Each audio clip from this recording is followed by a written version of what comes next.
Hi, everybody, and welcome to the live finals of the first Financial Modeling University Championships. We've got a treat for you today. Not one, not two, but three half-hour Excel matches to determine our first ever winner of the Financial Modeling University Championship. I'm Lawrence Lau, joined by my co-host, John Akampora. John is the founder of Excel Campus, host of his YouTube channel, and a professional Excel trainer. John is also a Microsoft Excel MVP, recognized for his commitment to the Excel community through sharing his knowledge and helping others learn. Thank you, Lawrence. Lawrence is a strategy and data consultant and president of Ease Consulting, and he also participates regularly in the FMWC challenges and competitions, and he's currently the leader in the rankings. So it's going to be a lot of fun to get your insights today, Lawrence, on these cases with our challengers. Now, for those of you that haven't seen an FMWC event before, you're in for a real treat today. You're going to be witnessing Excel as an esport. So during today's event, you're going to watch our contestants solve complex challenges in Excel. And you'll get to watch their screens as they use financial modeling techniques and formulas to answer questions and score points. And our players are not only competing for some serious bragging rights here today, but they will also be competing for over $10,000 in cash prizes and cash and prizes, which is so awesome. And so these events are, of course, a lot of fun to watch, but you will also learn a lot about Excel today. So for those that are joining us on the live broadcast, we want to hear from you. Who are you supporting and what are you most excited about today? I've already seen some votes for some of our players today, which is really cool. So throw some love in the chat for them and blow up the chat and let them know you're rooting for them. So I'm excited. What's next, Lawrence? Did we lose Lawrence? All right. Are we good? We are good. Thanks, Okay. John. Before we get started, I can't say enough about the organizers, the Financial Modeling World Cup team and the University of Arizona. You know, they've been working tirelessly to put on a great event for us today. We're going to have give them a word, as well as one of our main sponsors, Microsoft. With that, take it away, Emils. Welcome to the Financial Modeling University Championships. My name is David Brown. I'm a founder of this competition and an associate professor of finance at the University of Arizona Eller College of Management. Here at Eller, we believe that practicing financial modeling is key to developing analytic, critical thinking graduates who can have an impact on the real world. Our finalists have clearly demonstrated those skills, and I think we're going to all really enjoy seeing those on display today. I do want to congratulate our finalists, but I also want to congratulate all of our participants. You've taken a huge step in starting your journey in financial modeling. It's a journey that can one day lead you to be the level of an Excel guru. To get there, keep practicing your Excel skills and stay tuned to our social media channels. Our next competition will be in the fall, where we'll be flying in students from all over the world to our live in-person finals event here in beautiful Tucson, Arizona. Enjoy the finals today, and I'll hope to see you in the fall. Hi everyone, my name is Andrew Grigolinovich and I'm the founder and the chairman of the Financial Modeling World Cup. Congratulations to everyone who made it today to the finals. Congratulations to all the players who made it to the semifinals. And you know, that's a great achievement for you guys, and here is why. You know, a couple of years ago, we were hiring a first-year analyst to our team here at AG Capital, and we ended up in the final rounds with 5 perfect CVs, 5 perfect candidates with great GPAs, with exceptional intelligence, with great interpersonal skills, and I wish at least one of them had a grade or a competition or a result from FMUC or FMWC, which were not taking part back then. That's a great start for your career. Take part, learn, train, compete, and good luck to all of you today. It's gonna be a great fun, it's gonna be a great competition, and you will get great places, great jobs as you graduate and as you go to work in the best companies in the world. Good luck to all of you, and let the strongest player win. Hello everyone, my name is Ankur Anand and I'm a PM lead on the Excel team. My team looks after community engagement and education is one of our key focus areas. We are incredibly excited about the Financial Modeling University Championships. It is such a unique and exciting opportunity for students around the world to come together to learn more about financial modeling, put your knowledge and skills to test, and share a passion for data, and of course, Excel. We today are living in a world defined by data. Ability to understand data, get insights from data is one of the most critical skills that you'll all need to succeed in the future. Excel is one of the most widely used data analytics platforms in the world, and your ability to combine your amazing Excel skills with your business and finance savvy gives you a strong competitive advantage for all your future endeavors. By taking part in this event, you've already shown that you got what it takes. So thank you all for taking part in this event and good luck.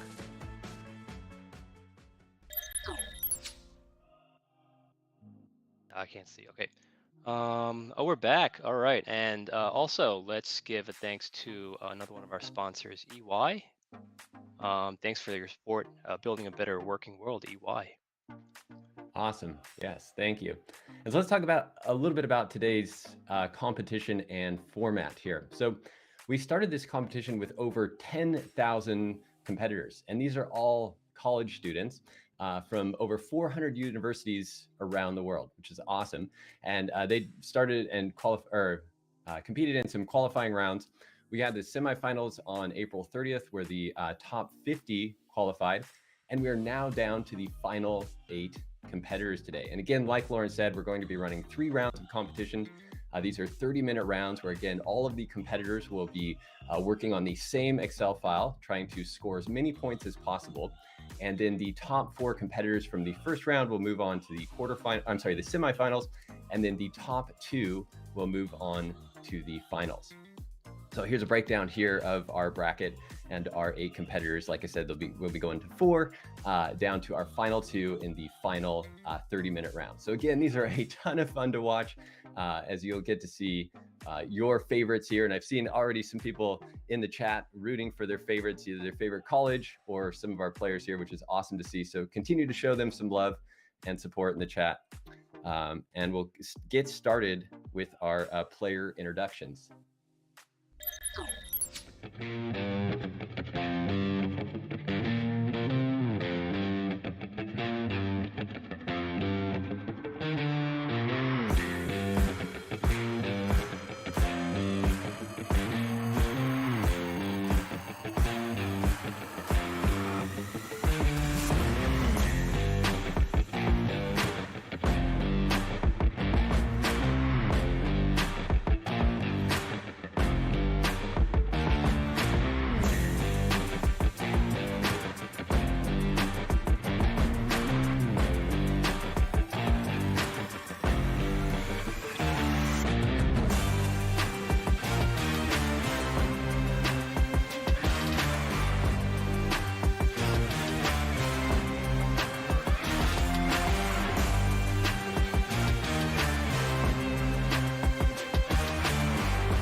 All right, we are back.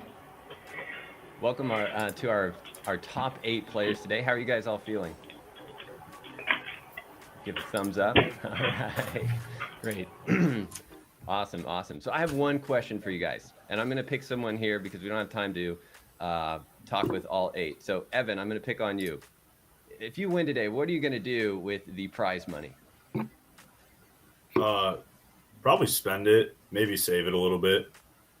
Yeah, somewhere in between. Oh. Do I have to unmute myself on Zoom? Yeah, sorry. Okay. Yeah, I'd probably save some money.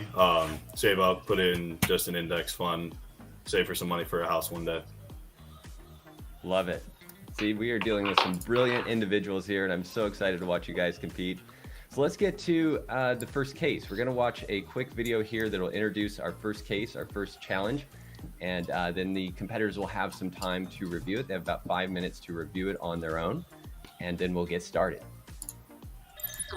Created a new board game for our finalists today, called A Day in an Analyst's Life. The board game is themed around office life. Players have to roll a die and move their chips by as many cells on the board as the number of pins on the die. The goal of the game is to reach the finish, cell number 24, or F, as labeled here. However, there are a couple of tricks in the rules. A. Don't hurry. Mistakes could be costly at work. If you throw a 6, instead of going 6 cells forward, you are going 6 cells backward. But, if your chip is located at cell number 5, then moving 6 cells backward might bring you right to the finish cell and win you the game. B. If you throw more than the required number of pins, you will have to start the journey all over again. For example, if you are standing on cell number 22 and throw a 4, it's 2 pins too many. This means that you will need to move your chip to cell number 1 as a result and start all over. Some cells have additional instructions for the player, starting from level 4. 6. You've left your phone too close to the bed. The alarm bell rings, but you keep snoozing and lose a lot of valuable morning time. Move 3 cells back. 7. A cup of morning coffee gets you back to life. Move 2 cells forward. 8. Your inbox is overflowing with urgent emails. This looks like half of the day will be spent on this. Move 3 cells back. 13. Lunchtime. Your team was invited to a fancy restaurant by your manager. Move 2 cells forward. 17. Several emails with urgent tasks arrive in your inbox right before the end of the day. You order pizza as the evening promises to be long. Move 3 cells back. 18. End of work for today. It is a low season and you managed to do all the urgent work on time today. You get an extra turn now. Throw the die again. 23. The please fix email comes in from your boss.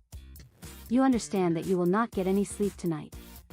Move your chip to the starting cell, S. There are 5 levels of difficulty for the task, starting from simply calculating the total pins thrown, and ending with playing the full game.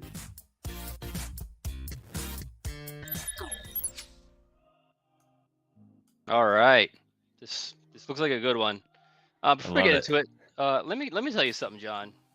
About the board, you know, the cell number 8, where you get a bunch of emails and then you go back 3 spaces. Yes. You know, I'd much rather have that than to be dragged into like 10, 15 meetings that could have been emails, but were meetings and that I didn't even need to be in. Some of y'all managers need to learn how to not do that. Tell me what you think, John, and please type in the chat if you agree or disagree. Yeah, tell us if you agree with that one. I completely agree, and I think that's probably the reason we both got good at Excel, because we probably spent that time out of meetings, just nerding out and geeking out on Excel and trying to figure things out and solve problems. So I completely agree. I love this challenge, this game. This one was created by Andrew, the founder of the FMWC. And I think it definitely describes the day in the life of an analyst. I'm sure even some of our competitors can already relate to this. I've noticed that quite a few of them are interns and are analysts already at certain jobs, which is very cool to see at such a young age. These guys are already learning Excel and know Excel really, really well. So it's going to be a lot of fun to watch them solve this problem. Was this during this time, Lawrence, because you've competed in these events, and right now the competitors are spending a few minutes reviewing the case. That's why we haven't seen them yet. That's why we're not starting just yet. We're letting them review the case. So Lawrence, for you during this time, what's going through your head as you're preparing for this? Are you nervous right now? How are you handling kind of the nerves here and getting prepared for solving the case? So typically when I solve a case, I just turn into a completely different person. Just mindset wise, it's much more aggressive. And when you're actually solving the case, you want to be able to structure your thoughts. So for this, you're gonna have some dice rolls, right? So you're gonna have how do you map those dice rolls and turn those into actual numbers you can add and subtract into Excel. And then for that, maybe you want to have a table in terms of this is my roll, this is where I end up. After the roll, this is where I end up after the roll and after sort of X or Y rule, and then sort of map that out and kind of get to your answer as you scroll throughout each stage. And as we'll see on this stage, there's going to be 5 different levels, and each level is going to be increasing in difficulty. And it's something that once you set it up correctly at the start and understand how the game works at the start, you should be able to flow through the game pretty easily. And then one thing I would say is there's examples in the case. When you're kind of building out your model, you want to make sure you get the example correct and kind of just to validate your logic. Yeah, that's a great point. And if you're watching and you want to attempt this case, we encourage you to download it. Right now, you can download the cases for free on the FMWC website. I think there'll be a link there in the YouTube chat coming up as well, where you can download the case and follow along. It's also great, of course, we'll be going into the case in more detail and explaining it as we get started here, but it's a great way to also kind of see the details of the case as well. And of course, analyze it and give it a shot. These are not easy cases, especially under time pressure. You know, this is a 30-minute competition to score points here. So there's a lot of time pressure involved, and it's going to be a lot of fun to watch. All right, so I think we've had about our review time. If we can jump back and see how our competitors are doing, if they have any questions, and if they're ready to get going. Cool. Okay, so have you guys all had a chance to review the case, and do you have any questions about it? Pins refers to the pips on the dice, correct? Yes. Yes, Awesome. that is Thank you. correct. Yeah, good question. Yeah, any other questions before we get started? Is everyone ready to get started? All right. We got some thumbs up. Good question. In level 4, throw the dice 4 times. Is that 4 throws or 4 turns? Just be clear on that one. And Can you repeat? In level 4, it says the player rolls the die 4 times. I just want to make sure if it's 4 times or 4 turns, since there's one cell that adds like an extra throw on the same turn. Just to make sure about that one. For level 4, they roll it 5 times. Okay. So they roll it separately 5 times. I'm not sure. I'm not sure. Can you clarify your question? Oh yeah, because there's one cell that like gives you an extra turn. I forget which number it is right now. But so I just wanted to show if you roll the dice 5 times or 5 turns in case you land on that cell. Maybe you don't. Maybe it's calibrated. But I'm not sure. I think you will still. It will not. If there's an extra turn, it won't count as a roll. Like so, if on turn number 3, let's say you had got an extra, you'd still count the rolls on 4 and 5. It doesn't skip that one. Okay, perfect. Yeah. Okay. Any other questions before we get going? Okay. Well, let's do a quick countdown here, and we'll get started in 5, 4, 3, 2, 1. May the odds ever be in your favor. Yes. Okay, so since we have 8 competitors today, we are going to have a lot of screens, but we're going to be jumping into each individual screen to start seeing how they're progressing through this. So let's just go ahead, Emmels, and jump into someone's screen here, and we'll see how they're starting this off. Awesome. So we're taking a look at John's screen. On his screen, you'll also notice in the top right corner that we have the scoreboard, and you'll see that throughout the competition. So as players start scoring here, they're going to the scores will be shown live, updated there, which is really great. This makes this a lot of fun.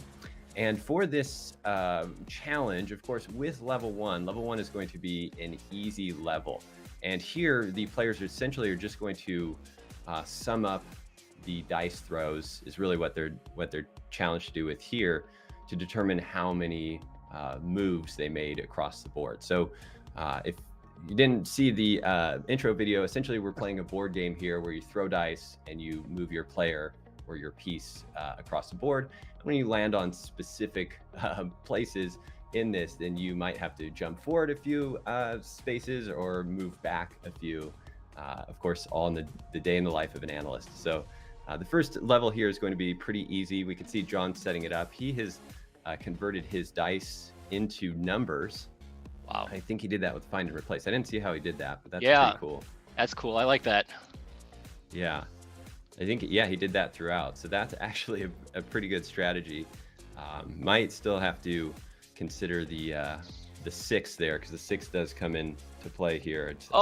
He's doing VBA. Look in the top right. Oh, what's he doing? Okay.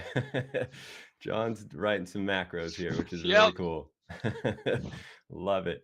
Okay, I'd love to stick with John all day, but Emmels, let's move on to our next competitor and see how they're progressing through this.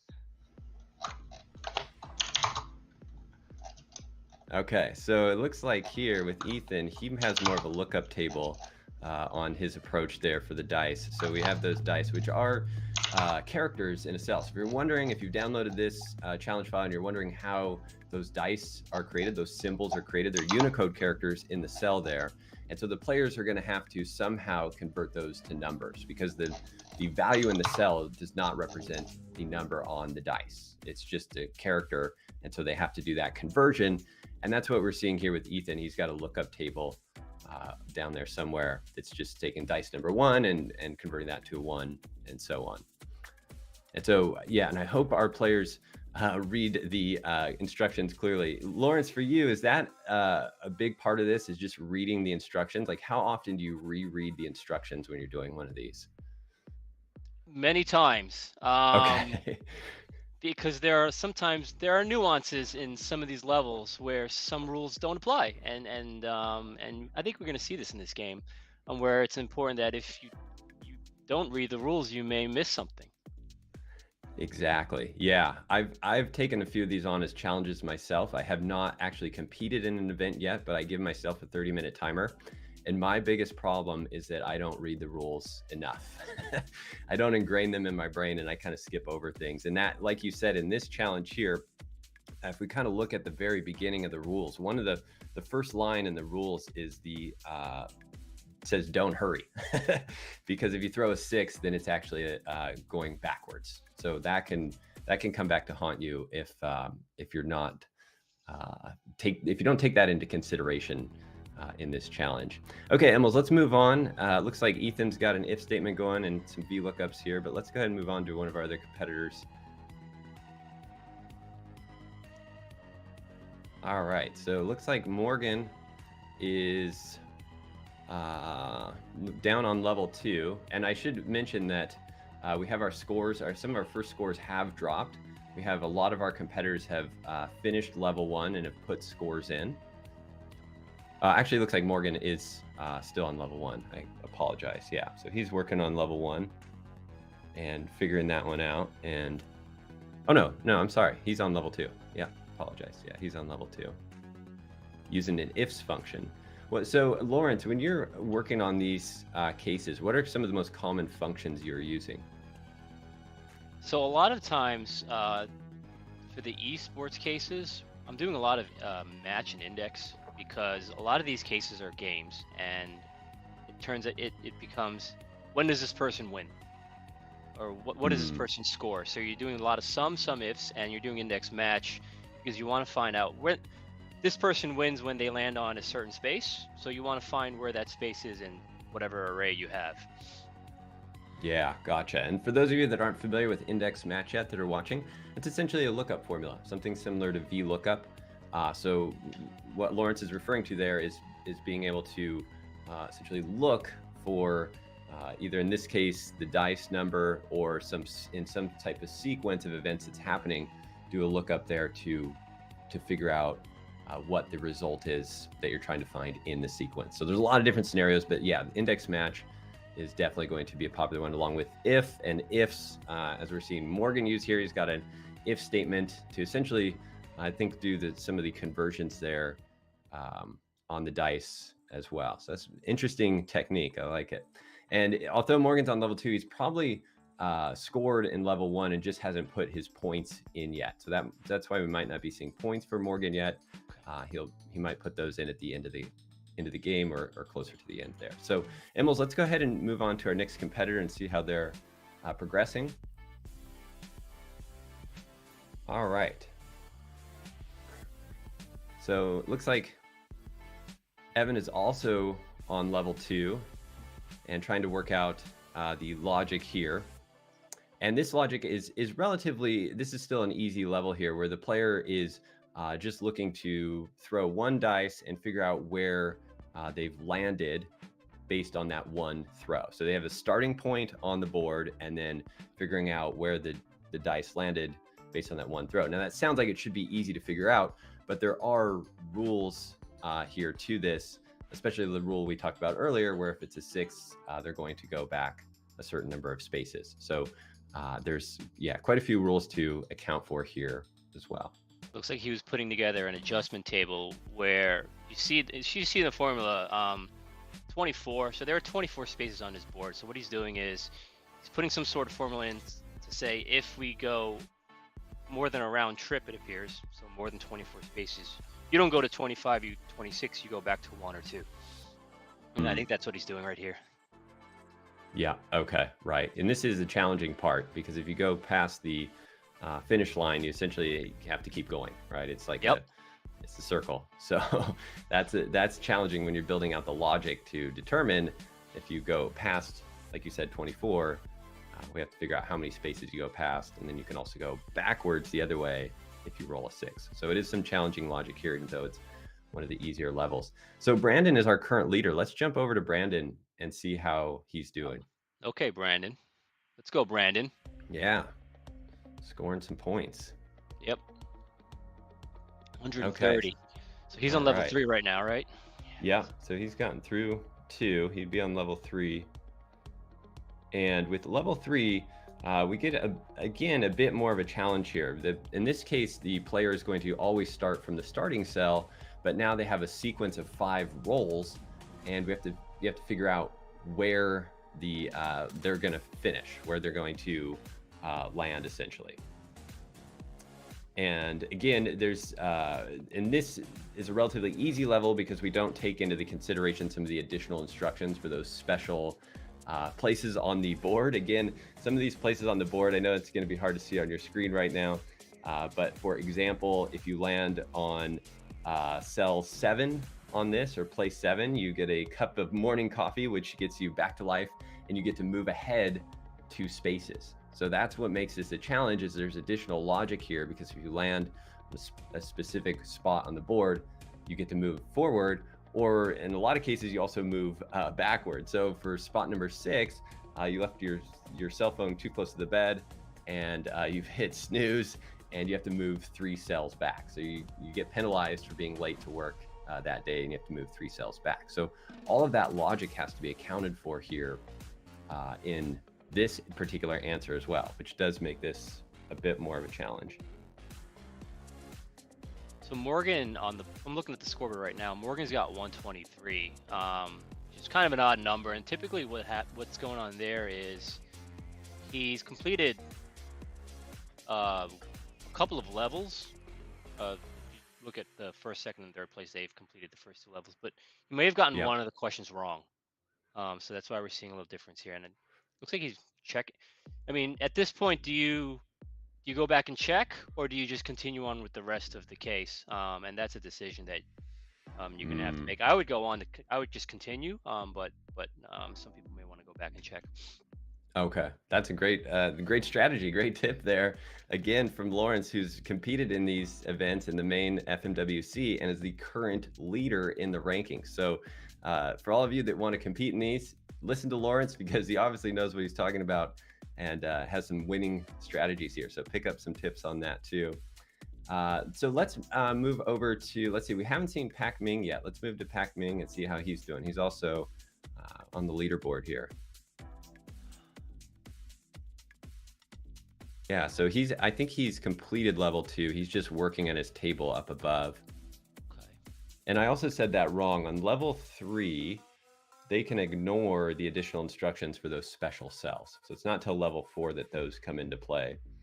And I think that really bumps up the difficulty level between levels 3 and 4, where he should be right now. It looks like he also has kind of a complex if statement here to, again, try and figure out when the players get around the board there, when they get back to the start, then how many spaces they still travel around the board. So for those at home, if you're thinking about a popular board game like Monopoly, if you're very close to the start and you, let's say, roll a 6 or a 5 and you have to go past the start, here you basically have to program and figure out how you would figure out, let's say if you go 3 spaces past the start, how to make that a 3 instead of, in this case, a 28 or something like that. So that definitely becomes a challenge. Again, when you have these additional rules as well, you have to factor those in. Now we can see here that Pac Ming does have a -6 in his lookup table there for the 6 roll, which is good. That's it. Yeah, smart. And actually, I think that rule doesn't play in the very first part of the game. So you might have to change that eventually or have a separate lookup table. But he's got it. So Lawrence, what do you think he's doing with this 1D, 1AD, 2D sequence there? I have no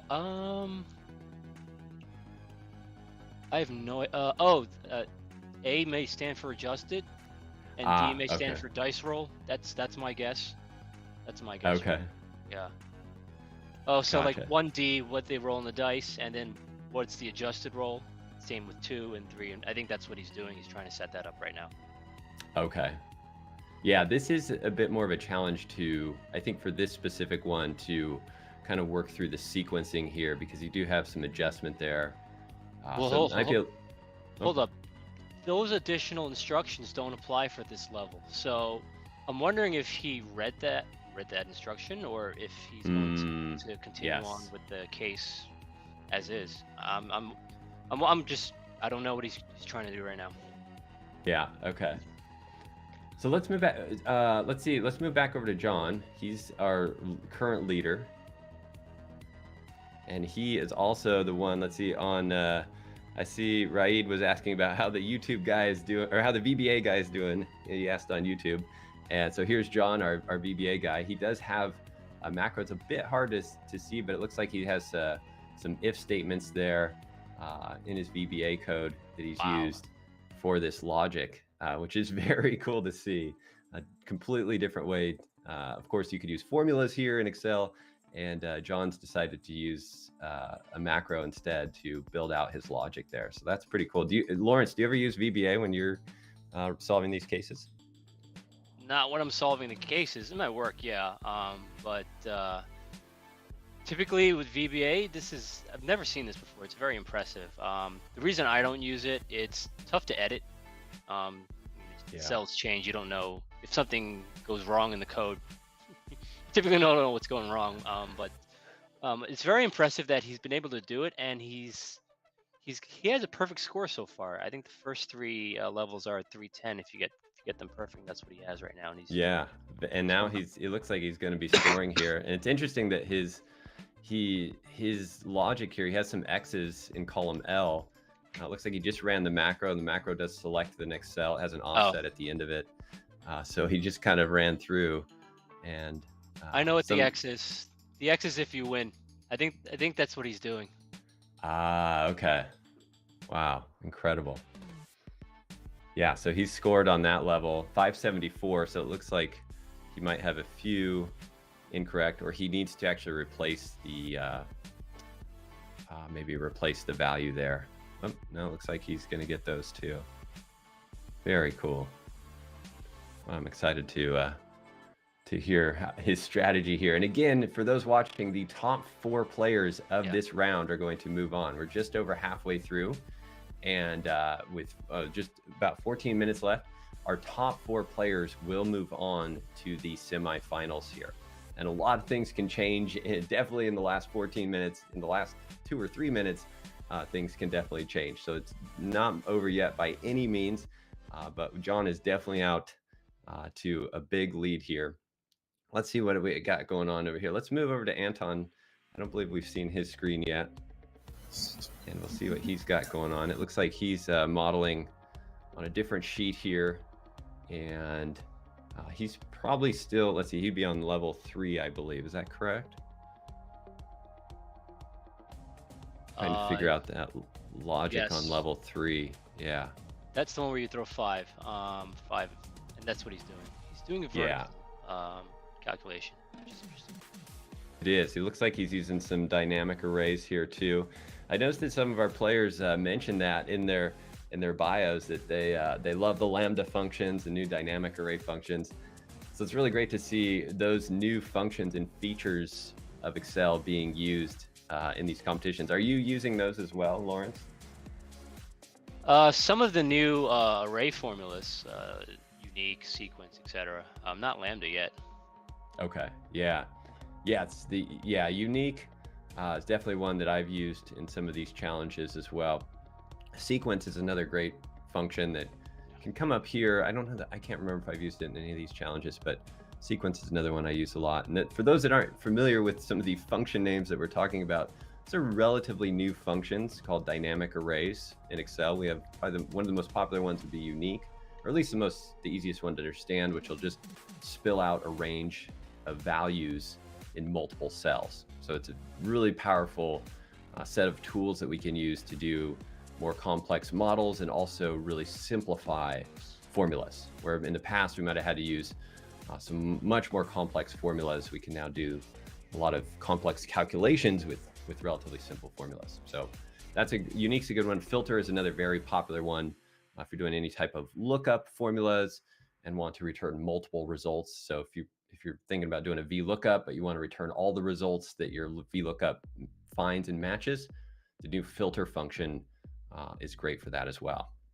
Anton's doing a data table. Okay. Level 3. Okay, interesting. I like it. I like it.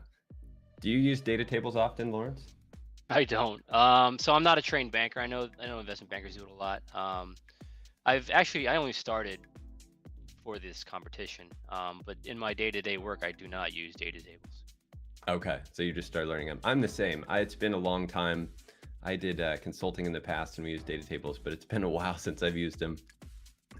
But it's a great strategy here because essentially, well, Lawrence, can you explain kind of how the data table works and how Anton might be using it?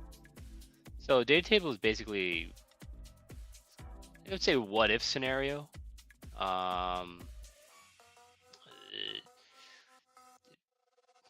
I don't know what he's trying to do here.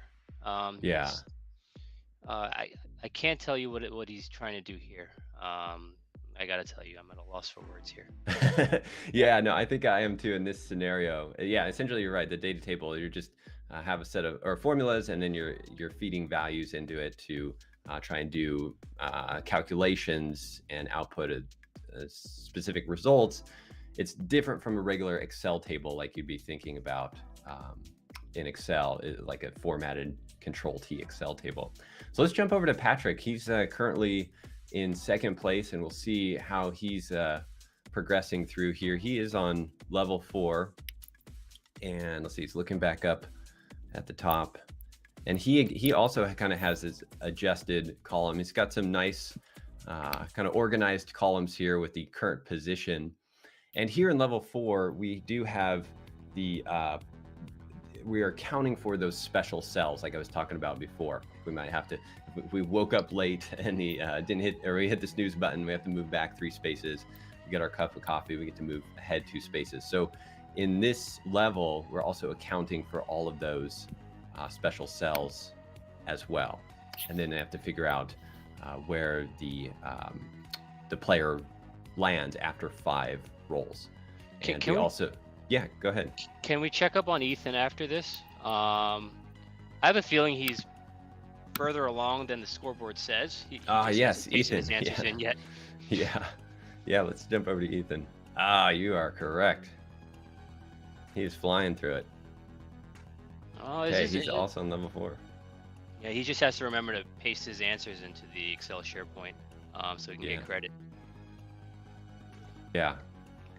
But level 4 is basically, as John said, it's the same as level 3, except you have that cell adjustment to put in there. So typically what you can do is, if you got level 3, just Control-C, Control-V, and then add an extra table, which I think that's what he's doing here for level 4.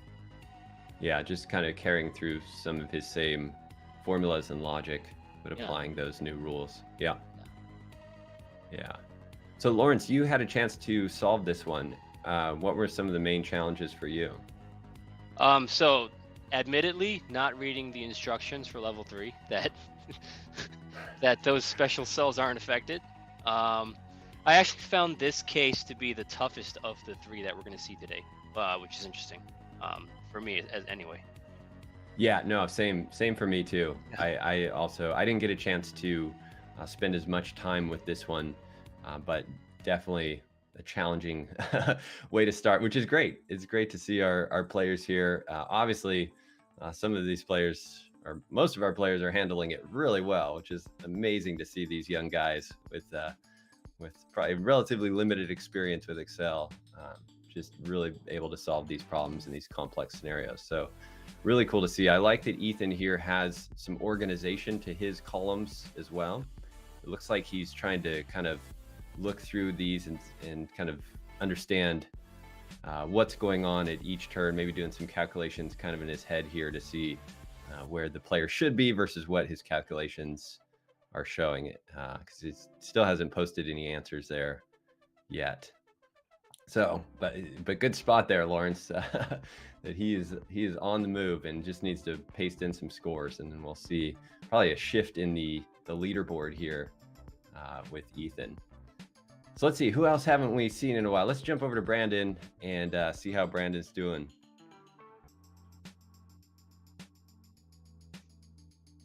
Also see some awesome jokes. Everyone's telling some fun jokes in the YouTube chat there. Love to see that as well. Oh, this is great. Okay, so Brandon, let's see, where's Brandon? He's on level 4. So we can look at the Harvey balls on the bottom left side. You see that he's yes, on his way on level 4, but level 3, I'm not sure if he skipped it or if something wrong with the logic where only about a quarter of those questions are correct. But that's where we are right now with him. Yeah, okay. And that's right. We didn't mention that, but at the bottom left there, we have the number of levels cleared that you'll see on the screen, along with their score, and then their APM, which is actions per minute. So this is a software that each player has installed on their computer that's recording how many actions they're taking with their mouse and keyboard per minute. So a high number there just equals more activity, that they're either typing more or moving the mouse more and things like that. I don't know that it always equates to results though. What's your take on that, Lawrence? Are you really fast with the keyboard, or do you feel like that matters for you? I have a very high APM, but if we look at previous battles, FMWC battles, the highest APM does not always win.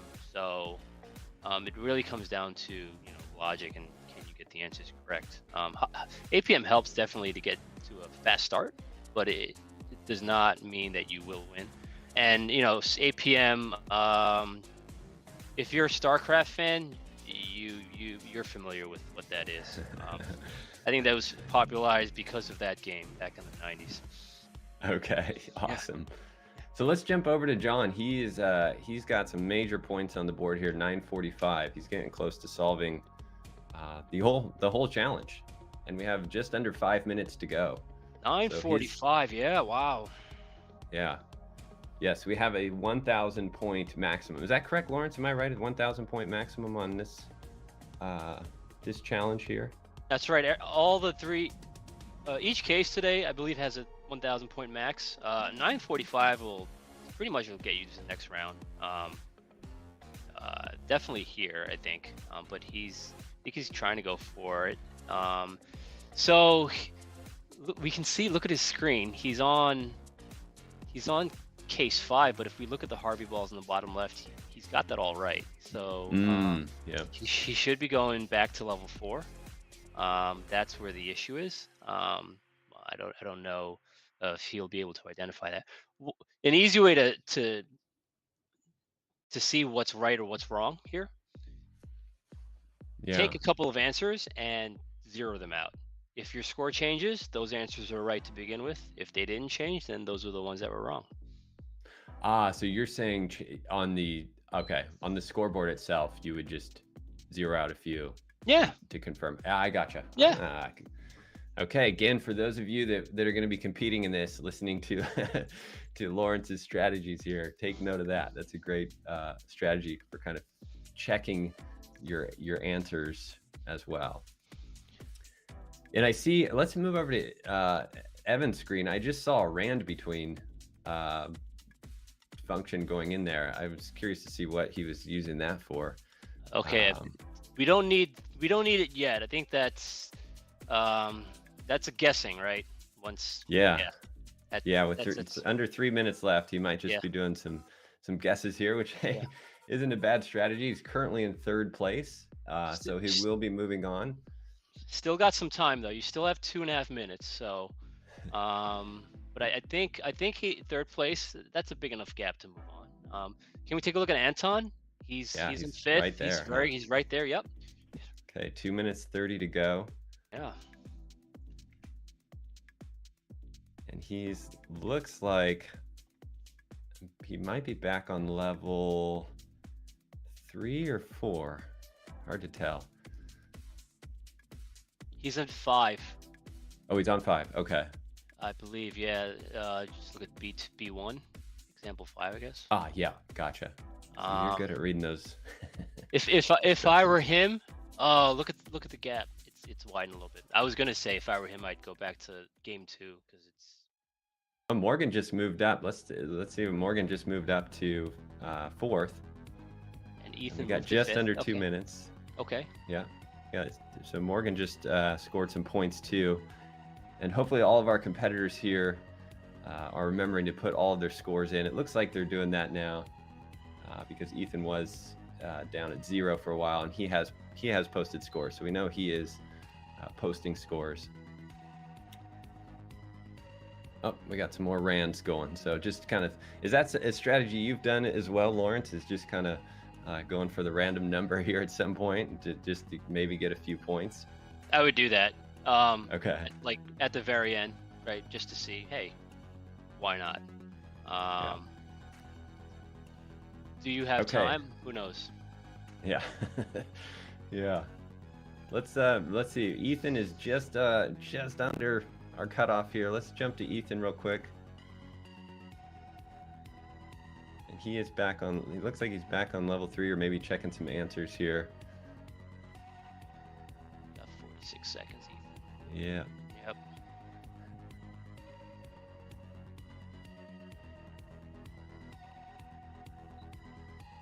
Yeah, okay.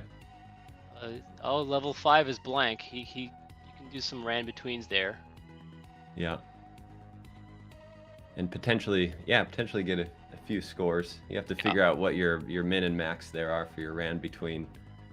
I mean, each. Go ahead. Just under 15 to go. We got the countdown. We'll have to see if anyone's posting any scores here in the last 10 seconds.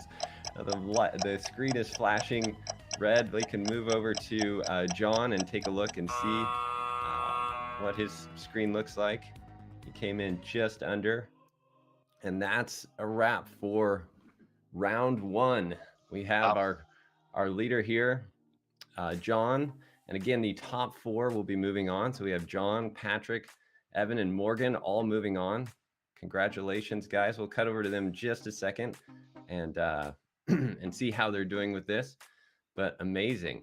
John got almost everything right except for something in level 4. So love to just quickly hear from him. And then, of course, today during our session here, we're going to be moving on to the semifinals, which is going to feature our top 4 competitors. And then the finals will come up after that, where again, our top 2 will go head to head and battle it out for to crown a champion here. Definitely some bragging rights. And like we said before, we're also awarding over $10,000 in cash and prizes. Our winner today will take home $5,000 in cash, which is just awesome. So thanks again to our sponsors for making that happen. It's so cool. These, again, are college students that are competing in an Excel event to win cash and prizes. So I'm so excited, and it's just amazing to see these guys at such a young age doing so well with their Excel skills. All right, guys. So how was that? Good, challenging. John, you are our winner. I don't know if you guys were able to see the scoreboard there, but John, how did that go for you? And guys, unmute on Zoom as well. So we can. Well, to be honest, I'm shaking. I wasn't expecting to have a go like that, but I'm really happy. We saw you use a VBA technique there. That was pretty impressive. So it looked like you kind of wrote all of your logic in VBA and then applied it to the model. Yes, I have a background in programming, so I made sure to learn the VBA. I thought it would be fitting for these kind of rounds, and it seems to have worked so far. Yeah, yes, definitely. Okay, so yeah, so we're going to move to our next round. Our next round is going to be the semifinals. Sorry, I was going to say quarterfinals again. It's going to be the semifinals, and we're going to take our top 4 competitors there. So do we have our leaderboard we can show again? There we go. Okay, so we got John, Patrick, Evan, and Morgan moving on to the top 4 next round. And I've also, before we move on, I just wanted to say thank you to all the competitors for taking this challenge on. This is not an easy one, and it's really cool to see all of you doing such a great job solving these cases. I was just talking during the broadcast. It's just amazing to see all of you guys at such a young age with just amazing Excel skills. So we're learning a lot from you, and we'd love to, learn more about your modeling techniques and what you did here. And of course, we'll have opportunity to do that in the future. Okay, cool. So let's move on, and we're going to take a look at the video, the challenge case video for the next round.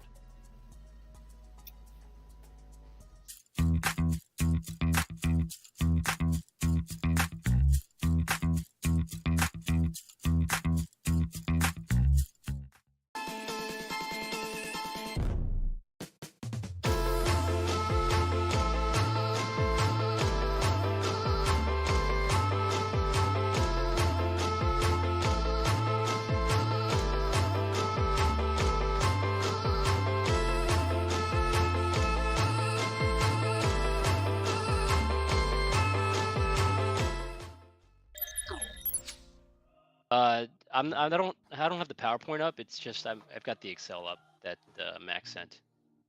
Okay, we are back. Yep, we're back. So yeah, okay, so we're just gonna have a quick chat with our top 4 competitors that are going to be moving on to the next round before we see our case animation video there. My apologies, I got us a little out of order there, but we'll just have a quick chat with the top 4, see how they're feeling about the next case.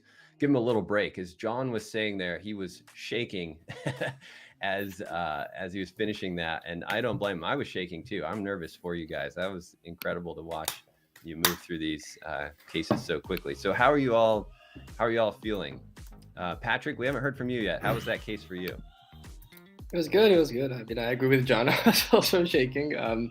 Didn't use any VBA. I was just trying to put everything, try to get rid of the S's and the F's and put everything module 25 My background is in math, so I just try to find like a mathematical adaptation to it. But I mean, good. I liked it. I did enjoy it a lot.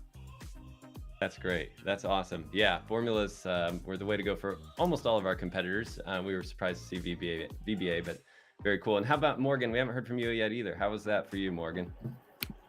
Yeah, I thought it went well. The first was it 3 sections went fine, and then on the 4th one, I realized like the way I was going about it was fine, but I should have just like used replaces to replace all of the rule numbers instead of like doing it by hand.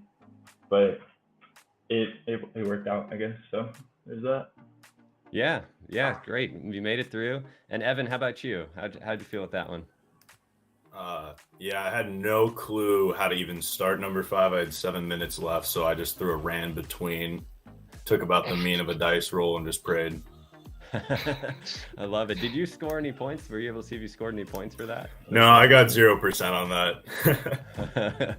Okay, well, you didn't need it to move through, which is great. But yeah, Lawrence and I were talking about that strategy too when you get towards the end, which hey is it's not a bad way to go about possibly getting a few points on the board. So you got to do what you got to do to get by, and you guys all did a great job there. So you all ready for the next challenge? Have the nerves calmed down a bit? Are you ready for another brain stressor? Good to go. All right, cool. Okay, well, now we're going to take a look at the next case video. And again, once we come back, the contestants will have 5 minutes or so to review the case, and then we'll jump in and battle it out again. An investment in an asset that requires aging, for example, an artwork. As the asset ages, it becomes more valuable at a rate of 15% per year. However, aging the asset comes with costs and risks. The asset must be stored at a facility, and insurance must be purchased against a potential accident at the facility. You are considering 4 potential facilities for aging your asset. Your task is to analyze the investment opportunity to determine the optimal facility to use and the optimal timing for selling the asset. There are 5 levels of calculations in the task: asset value growth, costs, present values, net present values, and facility choice. Good luck!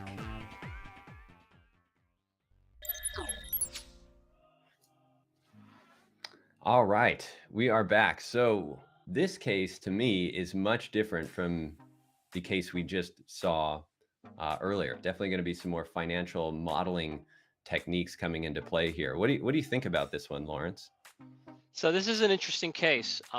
We've not seen this type of case before in the 30-minute format. Typically, this financial modeling type case is seen in the regular open competition, the one that I take part in. So some background of finance is required. I mean, you need to know how assets appreciate, what appreciation means, depreciation means, interest rates mean, etc. Typically, I have a canned template to start off with things like this. Oh, interesting. Yeah, but interesting to see what the participants here are how they're gonna tackle this. Yeah. So when you say canned template, are you talking about you have your schedule kind of laid out for the months? I don't want to give too much away on this one, but just on how you would approach calculating the different, well, we have quite a few different metrics that we need to calculate here. So is that what your schedule does? I mean, it's canned template with, hey, maybe you're gonna do something monthly or quarterly or weekly or yearly. It's for me to save 2 to 3 minutes, so I don't spend time inputting dates in Excel for 2 to 3 minutes. Okay. Yeah. Yes, that makes sense. Yeah. Yeah, and there's of course a lot of templates like that available on the Microsoft Store too, or the template library for depreciation and things like that as well, that you could kind of maybe use to start. But it's obviously good to have your own. Again, for those of you watching, if you want to download this case file, you can do that. There'll be a link, I believe, in the chat there. We can go download this case file during the case. So if you want to look at it in more detail, try and solve it in the next 30 minutes, which we're going to do in just a few minutes here. We're going to get started with the next round and solve it. Go ahead and check that out. It'll be great to see. And for those of you in the chat, also, show some love to your whoever you're supporting today, whether it's your school or if you one of the competitors is a relative of yours, friend of yours, show them some love in the chat there. Let them know you're rooting for them. It's great to see all the fun stuff going on in the chat. Sorry we can't completely keep up with it during the broadcast here, but I've seen a lot of funny comments about Excel and some Excel jokes there, which are awesome. So yeah, keep active in the chat there and let everyone know how you're supporting them. And if you think you could take this on, I've seen a few people in the chat say they'd love to compete. You can go to fmwc.com as well and sign up and get involved in this. I absolutely love this format, and so it'd be great to see everyone involved in this and getting more and more players and awareness about this. I think it's a great format and a great way for us to all learn Excel. And we have a legend here with us today, Lawrence, as well, who's a up and coming star in the FMWC. So it's great to get your insights too as well, Lawrence. Okay, so anything else, Lawrence, on this one that you would kind of do when you're approaching this case? We're talking about appreciation here, also some storage and insurance costs for an asset, and then some discounted cash flows as well, right? So kind of a lot of different topics here to cover. Again, same with the first case. You want to structure your analysis, and I'll go more into that when the case starts, because they kind of do it for you.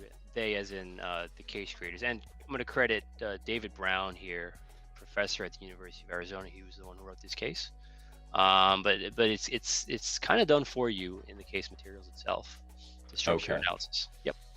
Yeah, great. Okay, well, let's switch over to our competitors and we'll get started, see if they have any questions. All right, guys, we're back. So did you have a chance to review the case, and do you have any questions? I'm good. Okay. If no questions, you can just give us the thumbs up, and we'll get started. One quick question for the discount rates. They're annual rates, right? So for the months 1 to 12 is 8% a year. Those are annualized rates. Annualized, yeah, perfect. Thanks.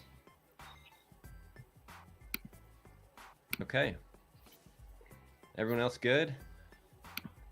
All right, we'll count it down and get started. So 5, 4, 3, 2, 1, let's go. All right, so now this is a 30-minute battle here where our 4 players now, our top 4 players have moved on, and they will be competing, and the top 2 will move on to the next round. So we're competing for points here, and this particular case does have 5 different levels, just like we saw in the last one.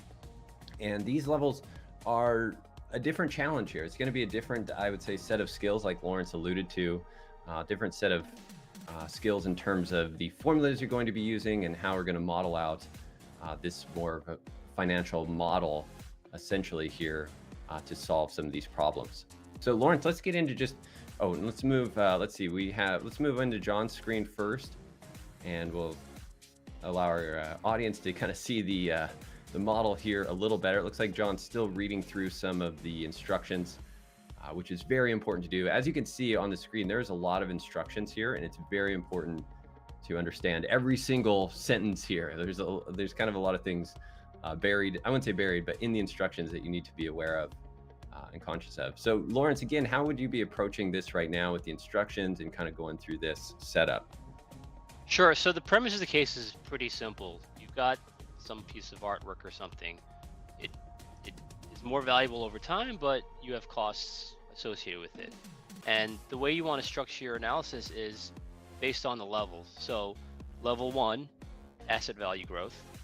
You want to have a piece of analysis dedicated to what's the value of the asset at the end of month X, right?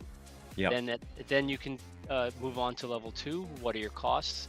And how does that break down? Well, there's 2 types of costs. There's storage costs and there's insurance costs. And how are those broken down as well? And if you read the case, and please, for our viewers, download the case on the website, you'll notice that the costs are paid out at various intervals. So you can accrue $10,000 worth of costs in 1 year, but it's not, or in 1 month, but it's not all paid out in that month. They may be paid out every 2 months, 3 months, 4 months, or whatnot. And that's something that you've got to model out as well. Yeah, that really throws a challenge into this. Although that challenge only comes into play on the last level. Is that correct? Yeah, it's the last level, right? Where we talk about facility choice. So that's where you're kind of going to have to apply your model to the other facilities and make sure you have a good model that's dynamic and can handle some variables and some input, or the ability to copy your model. So it looks like John. Oh, go ahead. Yeah, so I was just going to say, if you want to, like, it's important to read the case beforehand, because if you, at least the way I did it, to create an extremely dynamic model, all costs, all payments, I modeled it out for all 4 facilities, not just one. That way you're able to answer at level 5 pretty easily. Okay. Yeah. But that's I don't a great know strategy. if you need, I don't know if you're going to need to do that for this case, because again, the top 2 advance, you don't need 1,000 points to advance. Yes, we'd assume. Yeah, and it looks like Morgan has scored some points. So let's jump over to Morgan and see how he's doing. Scored some points here in level 1. Yeah, he's got some quick points on the board there. It looks like he has scores for everything, but he doesn't have scores correct for all of, I'm sorry, he has answers for all 4 questions, but not all 4 of those are correct.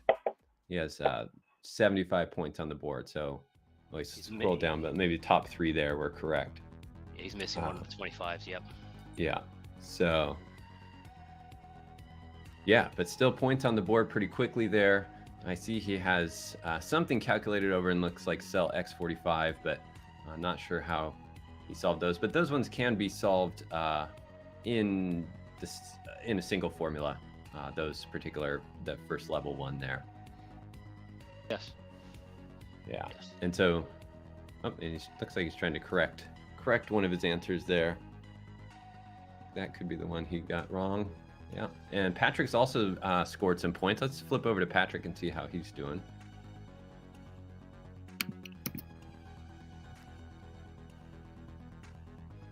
So Patrick's got our first. Yeah, go ahead, Lawrence.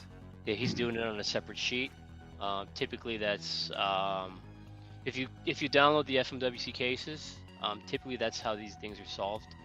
The financial modeling cases I'm speaking about, not the esports cases. Typically, Okay. the model's done on a separate sheet, that's what we're seeing here. Yeah. Okay. And why is that for our audience? Why would you do this on a separate sheet? So for this case specifically, and for most models, you've got 42 separate periods. So you're gonna have 42 like different columns. You don't want to jumble sort of that model along on the same sheet as your answer sheet, because you're gonna run into issues with column lengths, column widths, heights. It's just gonna look messy. Good practice is just to have it clean on a separate sheet and link to it that way. That's typically how I approach these cases. Now for the esports types cases, like the last one that we were just looking at, I was able to, and you're able to solve them all in one sheet if you structure it correctly. Yeah. Gotcha. Okay. So just getting that set up correct in your layouts. Yep. So you can have some flexibility. So it looks like Patrick got everything in level 1 correct. Let's also jump over to Evan and see how he's doing. He's our sleeper. Sometimes he surprised us in the last one. So let's see if he has any answers yet. Doesn't look like he has answers yet. Speaking of sleeper, we see dark mode here. So John, are you a dark mode type person, or what does your layout look like? Yeah, that's a great question. I am not. Well, yeah, I don't do dark mode. The main reason is I'm doing a lot of like YouTube videos and tutorials and training. And so I'd like to keep my screen like default settings as much as possible. So when people look at my screen, it looks like theirs, which aren't necessarily my preferences, but I've learned over the years, people, when you're teaching, or if you're not teaching, but you're working in an environment where you're showing others your computer a lot, same thing. You want to make sure it kind of looks like theirs. So it'll be easier for them to adapt to. How about you, Lawrence? I'm strictly dark mode. everything is dark mode for me. Word, Excel, PowerPoint, Outlook. And that's just because I'm a night owl. I work late. I'm a late. I work like late. I wake up late, so that's just how I work. But typically the difference that I see is when you're working late at night, dark mode is better on your eyes. It's less glare. For sure. That's why I prefer it. Yeah. No, I totally agree. I do. I have dark mode on my phone, and I do. It's a definite preference. Yeah. Okay, so it looks like Evan's still working on level 1. He's working through it. He's got a table on the right there, and kind of working through with these values. Again, we're looking for the value of the asset at the end of a specific time period. So just growth here. And Patrick, let's jump over to Patrick. He has scored 100 points. Oh, go ahead. So before that, can we go back to Evan? Back to Evan. So it's important for us to sense check our answers here. So if you look at the game number 1, number 2, what's the value of the asset at the end of month 1, month 12? It's like a 3x difference. So if you just look at these answers, if these answers are correct, your asset would appreciate by 200% in a year. Does that make sense according to the instructions? I don't know. Right. So that's why it's important to, you're modeling. Sometimes you're modeling, you're running it through it like a machine, but it's important to just stop and think, does this make sense? And this is very important for the financial modeling type questions. Versus the esports types questions where you're just playing a game and it's really hard to understand if this makes sense after 5 or 6 dice rolls. Yeah, gotcha. That is a good point. Just kind of gut check the numbers there. And I think Evan did that and deleted his answer. So he kind of saw that his third answer was massive. And like you said, that would be expensive piece of art or some kind of NFT. Although you wouldn't need a warehouse facility and all that for that, I don't think so. Right. I liked your analogy of the artwork. So let's jump to Patrick. He's out in the lead now. It looks like he's moved down to level 2 and at least scored some points in level 2. So for level 2, we bring costs into the equation here. Like Lawrence said earlier, we're storing an asset, like it might be a piece of art. And we also have to have some facility costs associated with that and insurance costs as well. So level 2 is all about calculating those.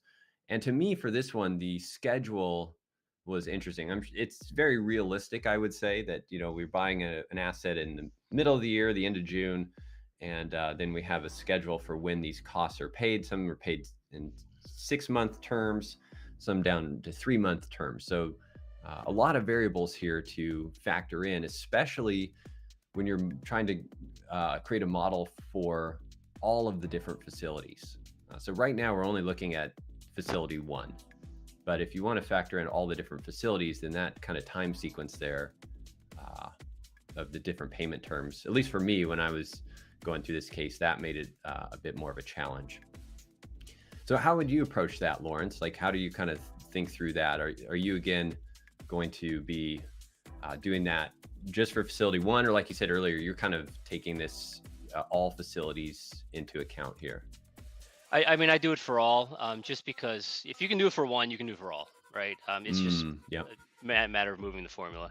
So you do it for all to begin with, and then just as Patrick is doing, you do it on a separate sheet, you do it on a monthly basis, and when you feel that you're done, then you copy and paste your answers over to Excel or to the answer sheet. And something that we've seen in the past is when people score points, they typically do it in bunches. And that's something that you should see as you're answering these questions correctly. Right, because you've essentially you've created all the formulas, and then you just have to apply those to the different scenarios here. The first 4, it looks like Patrick has got answers for the first 4 on level 2 there, and those are around both storage and then insurance costs as well, and then a combination of the insurance and storage over different time periods. And so again, those are payment terms, and there's also rate creases that factor in there as well. So we have a rate increase for the storage and insurance costs every year, and so you have to factor that into the model as well. So this is definitely going to be a bit more of a challenge. I know a lot of our competitors here are interns for different financial institutions and things and organizations like that. So they probably have some experience with doing calculations like this. And also, again, a shout out to David Brown, who is the creator of this challenge. I think it's a great challenge.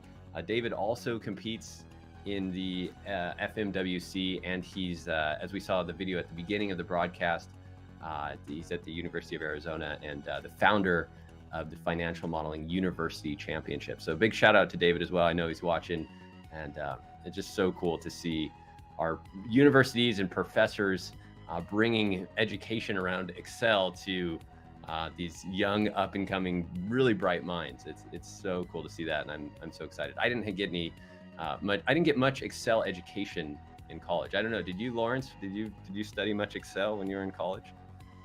Zero. Okay, now I don't feel bad. Yeah, same. I really was like thrown into the lion's den my first job, and it was to me a shock how much Excel was used, all day, every day for accounting and finance type roles. So it's great to see that these students are getting a leg up and getting ready for the real world, and also loving Excel. All these guys love Excel, which is it's cool to see their passion around a tool that I love so much, obviously, and I think all of our viewers today do as well. So if you love Excel, just shout out in the chat what you love most about Excel as well. Let us know in the chat what you love most about Excel. Let's jump over to Morgan and see how he's doing. He has 95 points. Okay, so Morgan's he's moved down to level 3. Looks like he might have passed up level 2. He missed most of level 1. We can look at the Harvey balls in the bottom left. So if he's not getting the growth correct, which will be an issue for level 4, because you're going to need to calculate NPV, and that incorporates the growth. So it's be interesting to see where he ends up on this case. Yeah, very interesting. And these levels don't necessarily have difficulty rankings. David didn't put them in here. I'm not sure if that was on purpose, but it could be that some of these levels are going to be more difficult than others, even though it might be a level higher up, like level 2. Do you find that to be true, Lawrence, in the FMWC when you're doing financial modeling? Is it true that they don't always progress necessarily, the levels? No, it's more that the levels they build on one another, right? So if we look at level 4 and 5, net present value, and which facility do you choose? If you don't get the cost right, you can't answer that. If you don't get the asset value growth rate, you can't answer that. So they build on each other. And one thing that I do see, not so much in this case, but on the esports cases, is that the point values are more or less proportional to the amount of time you should be spending on each of these questions. That's a great way to look at it. So the points in column L is what Lawrence is referring to, and those you give those weight in terms of how much effort you put into getting the answer correct, which makes sense because the more effort, the more reward, right? Yeah, so if I'm doing a 10-point question and it's a really long formula, then maybe it's not right. Maybe the formula's wrong. Yes, I love it. Great insights from our leader in the FMWC currently. And how many events have you had so far this year, Lawrence? We've got three stages, 5 to go. Top 6 scores count towards your year-end total. Wow. Okay. Yeah. Well, we're all rooting for you. That's awesome. Thank you. Okay, so it looks like Morgan is trying to figure out the costs here back in level 2. So you've jumped back up to level 2 to try and figure out these costs. Let's jump over to John and see how he's doing. We haven't seen him in a while. So John is not using VBA this time. He's got some interesting formulas going, and he has modeled it on the same sheet, but as you can see, he's essentially got his own kind of little zone out there to the right, and the row sizes and things aren't impacting it too much, to where he can do some modeling on the same sheet. He's doing a transpose model. I like it. It's interesting. It's vertical. It's a vertical. Yeah. It's a vertical model. Yeah. Okay. So would you typically do these in a horizontal fashion, Lawrence? Yes. Okay. Interesting. Because you want to be able to add and remove scenarios as possible, and people tend to read up and down. Not you don't want to be scrolling over left and right 1,000 columns. It's easier to do it up and down. That's the only reason. I see. So you're saying when you have a lot of, in your case, you would have a lot of rows with calculations. It'd be easier than scrolling left and right. Yeah, I mean, and just, good practice, right? If you're looking at financial statements, your dates are always left or right, and then your topics or your headers are up and down. Yes. Yeah. Very true. Yeah, that's a good point. Maybe John's using some of his programming background to put it vertically here, and he's definitely getting some points on the board on level 2. He's almost through level 2. He's got one answer incorrect on level 1, which is interesting. But yeah, getting through level 2 here, doing a great job. Let's move over to Morgan. He's also scored, and he has 130. He's tied with John, and again, our top two in this round will move on to the finals, and that will be up next. So we have 11 minutes to go in this round, and our top 2 competitors are going to move on to the final round, where they'll battle it out head to head, and we'll crown a champion here today of our Financial Modeling University Championship. So we're super excited to see these guys moving through this. John's still on level 2, so this is definitely, I would say, proving to be a difficult case, because we've seen with just 10 minutes to go, we're 2/3 of the way through. Most of our players here are on level 2 or 3 and still haven't got all of the answers correct. Yeah. So Lawrence, what do you think about that? What's holding them up here? It's the costs, and they're trying to do it piecemeal on the same sheet. I think what Patrick is doing is what I would do is just put it on a separate sheet and just do it all out first, versus trying to answer 5, 6, 7, 8, 9, 10 separately. Just do it all out first. And one thing I want to add: 2 and 3 are neck and neck. I believe if they end up tied, it's whoever reaches that point total first. That's the person that moves on to the next round. Okay. Yeah. Yeah. Yeah. Right. Oh, it looks like Morgan just moved out in front there. Okay. Yeah. Let's jump over to Patrick again and see how he's doing with his model on a separate sheet and see how that's coming together. And like Lawrence was saying earlier, this is definitely a horizontal sheet where you have the dates across the top. Like you're saying, it's more of a financial statement looking at it like that. Lawrence, why the spaces in Patrick's model here? He has a lot of spaces. Do you know why he's doing that? Like just blank rows between his calculations. My assumption is he may have put something in there vertically all the way off to the side. Typically, I don't that many spaces. I guess or maybe it's a way for him to easily understand which section is for which. Yeah, that's a good point, because it can get confusing, especially with more of the esports type cases when you tend to be modeling kind of out to the right of the game board, and kind of scrolling horizontally.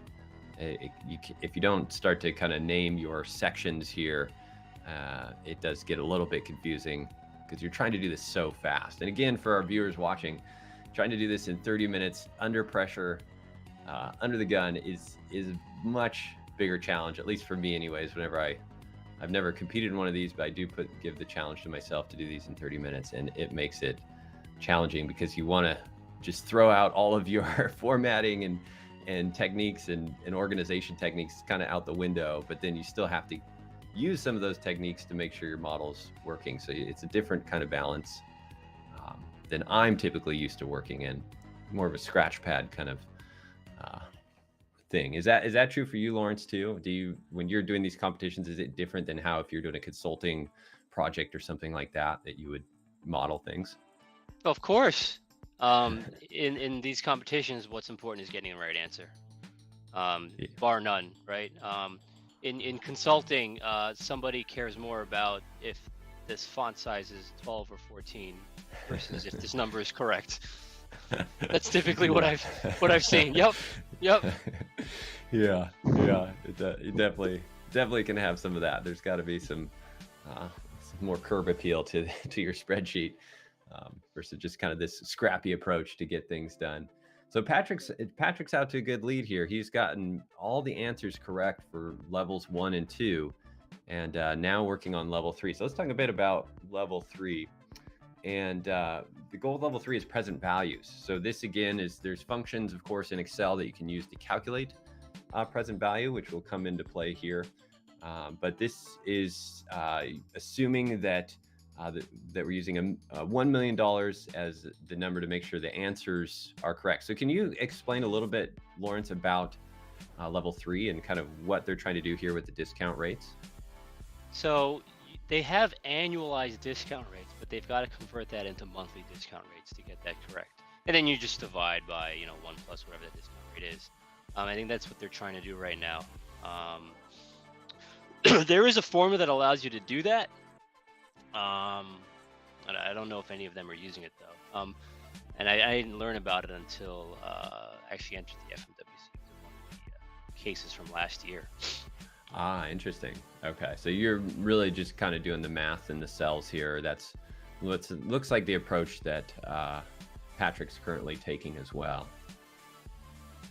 Yeah, they're trying to do some sort of index, I believe, so you can see what the discount sort of number is going to be for each month. I think once he's got these down, he just has to divide his 1 million by whatever that number is to get the answer. Okay, yeah, so kind of a table, index table here to just find those present values. Yeah, very cool. So it looks like he's getting close to scoring. So let's jump over to Evan. We haven't seen what Evan's up to in a bit. Okay, so Evan's worked his way down. Oh, it looks like he's putting some scores in the board here. Worked his way down to level 3. And yeah, got something on the board there in level 3 and level 2. And has maybe going back up to his model here. Well, this is a tough case. Not gonna see with just 5 minutes to go. We're seeing our players mostly in level 3 here. Patrick's out in the lead. He's gotten through the first 2 levels and working on scoring more points. Let's jump over to Morgan and see how he's doing. He's on our second place. And again, the top 2 competitors here are going to move on to our finals. So with just under 5 minutes to go, might be getting a little stressful for our competitors. Lawrence, how do you manage your time with this? Are you keeping an eye on the clock all the time to just see where you're at? Yeah, typically I have checkpoints. So you see let's say level 1 is 50 points, level 2 is 100 points, level 3 is 500 points. Then you should know I should be done with level 1 this many minutes in, level 2 this many minutes in, so on and so forth. That's typically how I manage my time during these cases. Hopefully I finish. To kind of divide it up by level, by time. Yeah. But for me, right, if I was doing this, you're gonna see 0 on the board for me until like 20 minutes in, because I would just be focused on building the model for 20 minutes, not answering any of the questions. And then, at the end, you just answer the questions. Yeah, so that's incredible, because that's a completely different strategy. I guess maybe it could feel a little riskier, but you have a lot of confidence in building the model and not as worried about just putting points on the board. So you're you're kind of investing time up front to make sure your model's working well, and then you just feel like you could throw anything at it in terms of what the questions are. I mean, when you're in the zone, you want to be in the zone, right? And then after 20 minutes, you do a time check of, okay, my model's not done, but it's like 50% done. Let me just answer what I can, and then be in the zone again for the next 10 minutes. Yeah, gotcha. Okay, so we have under 3 minutes to go. Patrick's out in the lead. We have Morgan in second. Let's jump over to John and see how he's doing. If he's getting close to scoring any points that could potentially move him up into second place here. Again, our top 2 competitors are moving on. And John's on level 3. He does have, well, he might be working still on level 2. He has answers for level 2. And some of those, at least one of those answers is correct. And it looks like he's still kind of trying to figure out where he might have gone wrong here with some of his storage costs and insurance costs. Those questions are a bit of a challenge.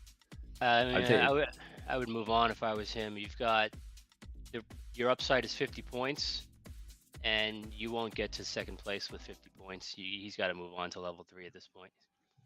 Another great strategy tip from Lawrence. Yeah, that's a great point. That you really got to start thinking about your points with under 2 minutes to go now. We'll take a quick look at Evan, see how he's doing. He might have some points that we're not aware of if he's using the Lawrence technique of throwing them in last minute. Looks like he is using the NPV function here to try and solve for the net present value there for level 3. Interesting. Okay. Yeah, just under 2 minutes to go. We'll take a look back at Morgan. Let's jump to Morgan real quick. See if he's got any points that he can potentially score to move up into first. Patrick now has 325 points, so Morgan's still on level 3 as well. And just 1 minute to go here. We'll see how Morgan's doing. Got an intense look. All of our competitors have very intense look today. These types of challenges definitely make you put your game face on. Can be stressful for sure. All right, so just almost 30 seconds left. Let's take a look at Patrick, see how he's doing, if he has any more points that are gonna potentially score here. He's just kind of looking down at the last part. Maybe we can jump to maybe our split screen will show us if anyone else who potentially put some points on the board here. Might just be kind of trying to guess at this point. And we got less than 10. Maybe a rand between. Yeah, some rand between for at least the last one there. What month does the MPV occur? And where time is up. All right. Wow, that was a tough one. So congratulations to Patrick and Morgan for moving on. And John is our third place. He came in third place there with 130 points, and Evan with 65. We will jump over to the competitors in just a second there and see how they're doing with this one. What'd you think about this one, Lawrence? I mean, just looking at the point totals, I thought it was a little more challenging than the first one for the competitors. And I thought I liked the case myself because it's a financial model, like a typical financial model, but in half an hour, which I don't think I've seen in this competition before. Okay, yes. Yeah, a financial model in a half an hour is no easy feat, as we saw here today.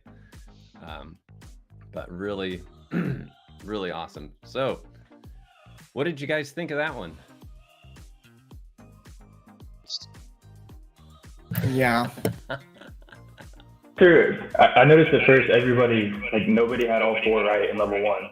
And then I guess John got it eventually. I think it was in number 2. Can somebody just tell me what the answer was so my head doesn't explode?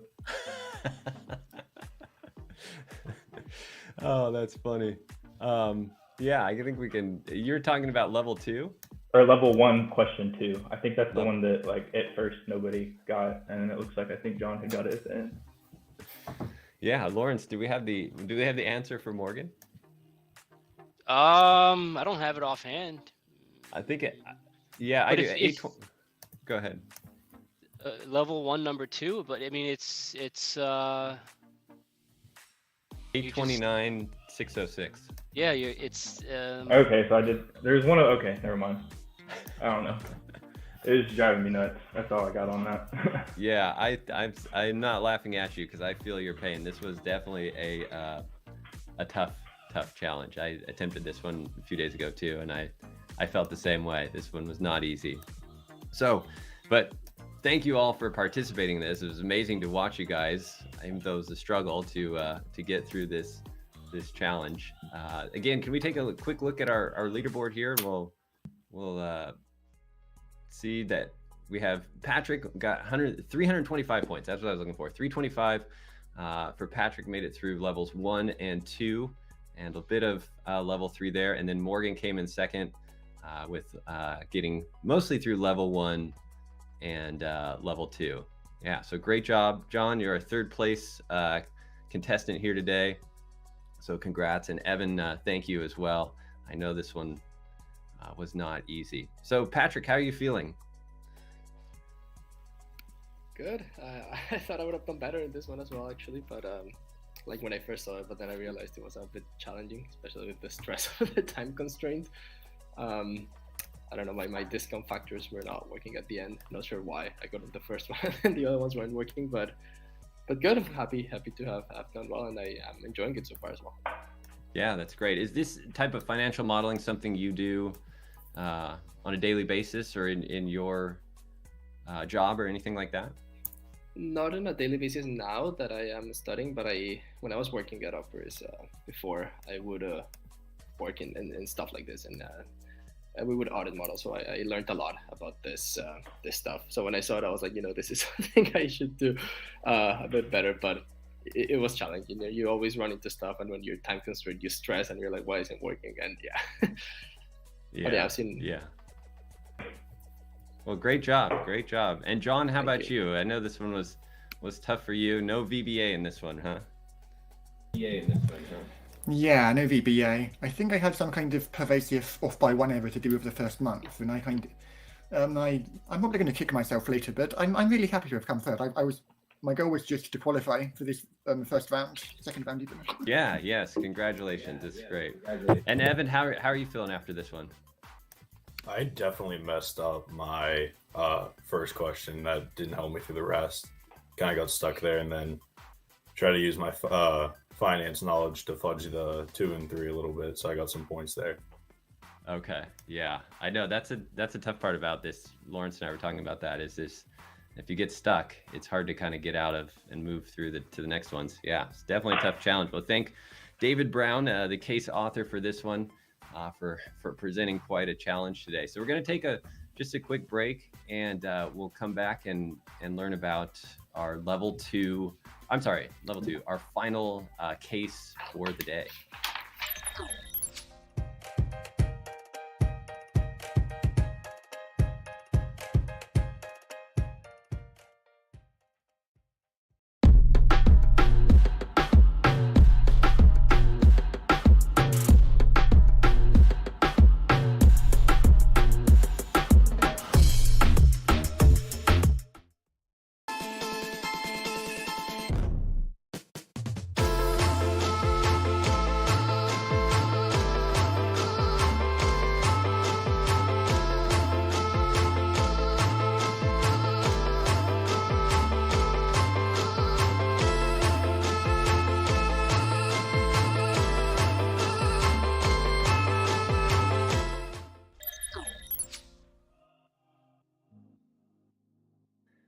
All right, we are back with our top 2 competitors. So we started this event with over 1,000 competitors from all around the globe, from different universities. Again, these are college students from universities all around the world. And we are now down to our top 2 competitors. And today we're going to be crowning a champion for the Financial Modeling University Championships. This is the first event in this championship, and it's been exciting so far to watch all of our competitors battle it out and watch them with their Excel skills, write formulas. We saw some VBA code today, which was really cool as well. And now we're going to see our last case of the day, our last challenge, our last 30-minute battle. And the person with the most points at the end of the battle will again be our champion. So before we get to that, Patrick, Morgan, congratulations on making it this far. How are you guys feeling? Patrick, we'll start with you. Pretty happy to have made it this far. And nervous, obviously, for the final, but way less than when we started. Okay, so I'm enjoying it nerves so far, have though. calmed down a little bit. Yeah, definitely. Yeah, good. That's awesome. And Morgan, I saw you hydrating there. Are you ready for? Ready for? Yeah, I gotta get in my NIL deal, but yeah, I feel good. We'll see what happens, I guess. Awesome. Yeah. Okay. Are you nervous too, or how you feel? How do you feel approaching these? I mean, I'm definitely nervous, but at this point, just gotta see what happens and hope that they throw me a model that Patrick just has no clue what to do about. So. I love it. Okay. Game on. All right. Well, if you guys are ready, we'll take a look at the case video. And then again, our competitors are going to have a few minutes, 5 minutes to review the case, and then we'll get started. So let's take a look at our case video. Game scoring model. Darts is a game that is typically played by 2 players. Each turn, each player throws 3 darts to the dartboard. Scoring. The dartboard is split into 20 sectors of equal size. Each sector has a unique number from 1 to 20 and gives the same number of points if a dart lands there. However, if a dart lands on the outer circle of the board, then the number of points is doubled. If the dart lands on the inner circle, then the number of points is tripled. Depending on where the dart lands, the scores are written as follows. For example, 3 darts all land on the 20th sector but at different parts of it. The notation would then be S20, D20 and T20, meaning 20 points single, 20 points double and 20 points triple. Additionally, the center of the board is denoted as bull and gives 50 points. The outer part of the center of the board gives 25 points and is denoted simply as 25. There are 5 levels of difficulty in this task, starting from simple scoring to advanced games with multiple players.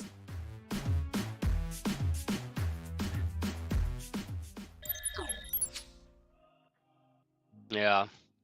Hey, let me tell you something, John, about the darts. Yeah. It needs to be an Olympic sport. You I know, love it. Yeah. I loved watching the Olympics, and I like watching darts. But you know, it needs to be an Olympic sport at this point.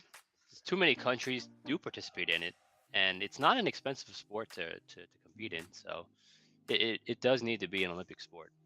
I love it. I think we need to start the petitions for that, because I agree. It's a great sport, probably played around the world, right? Yeah. My only limitation is there might have to be some beer involved with darts. So I don't know if you could, have that in the Olympics. But as we'll see with this case today, there's a lot of rounds played, and it would be a tiring competition for the actual dart players. But yeah, this is going to be a lot of fun. This is going to be different from the last case that we just saw. In the last case, we're doing more financial modeling. This is moving us back to more of that esports type format, where the players need to essentially solve some scores here. So darts are thrown, they get some dart throw information about how many darts are thrown and the points and things like that. And then they have to do some modeling around that, so more logical statements. So it's going to test some different skills, I would say, for sure. Do you enjoy these types of esports cases as well, Lawrence?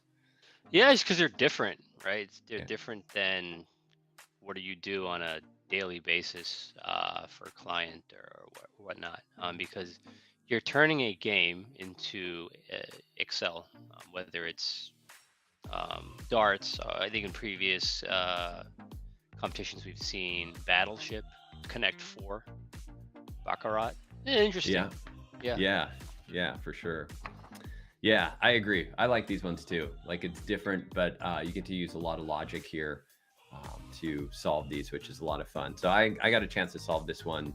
This is the first case I received before the event, and had a chance to solve this one. So I had a lot of fun doing it. Still not easy, but I think we'll see probably some more points scored in this round, which will be great for our final event here.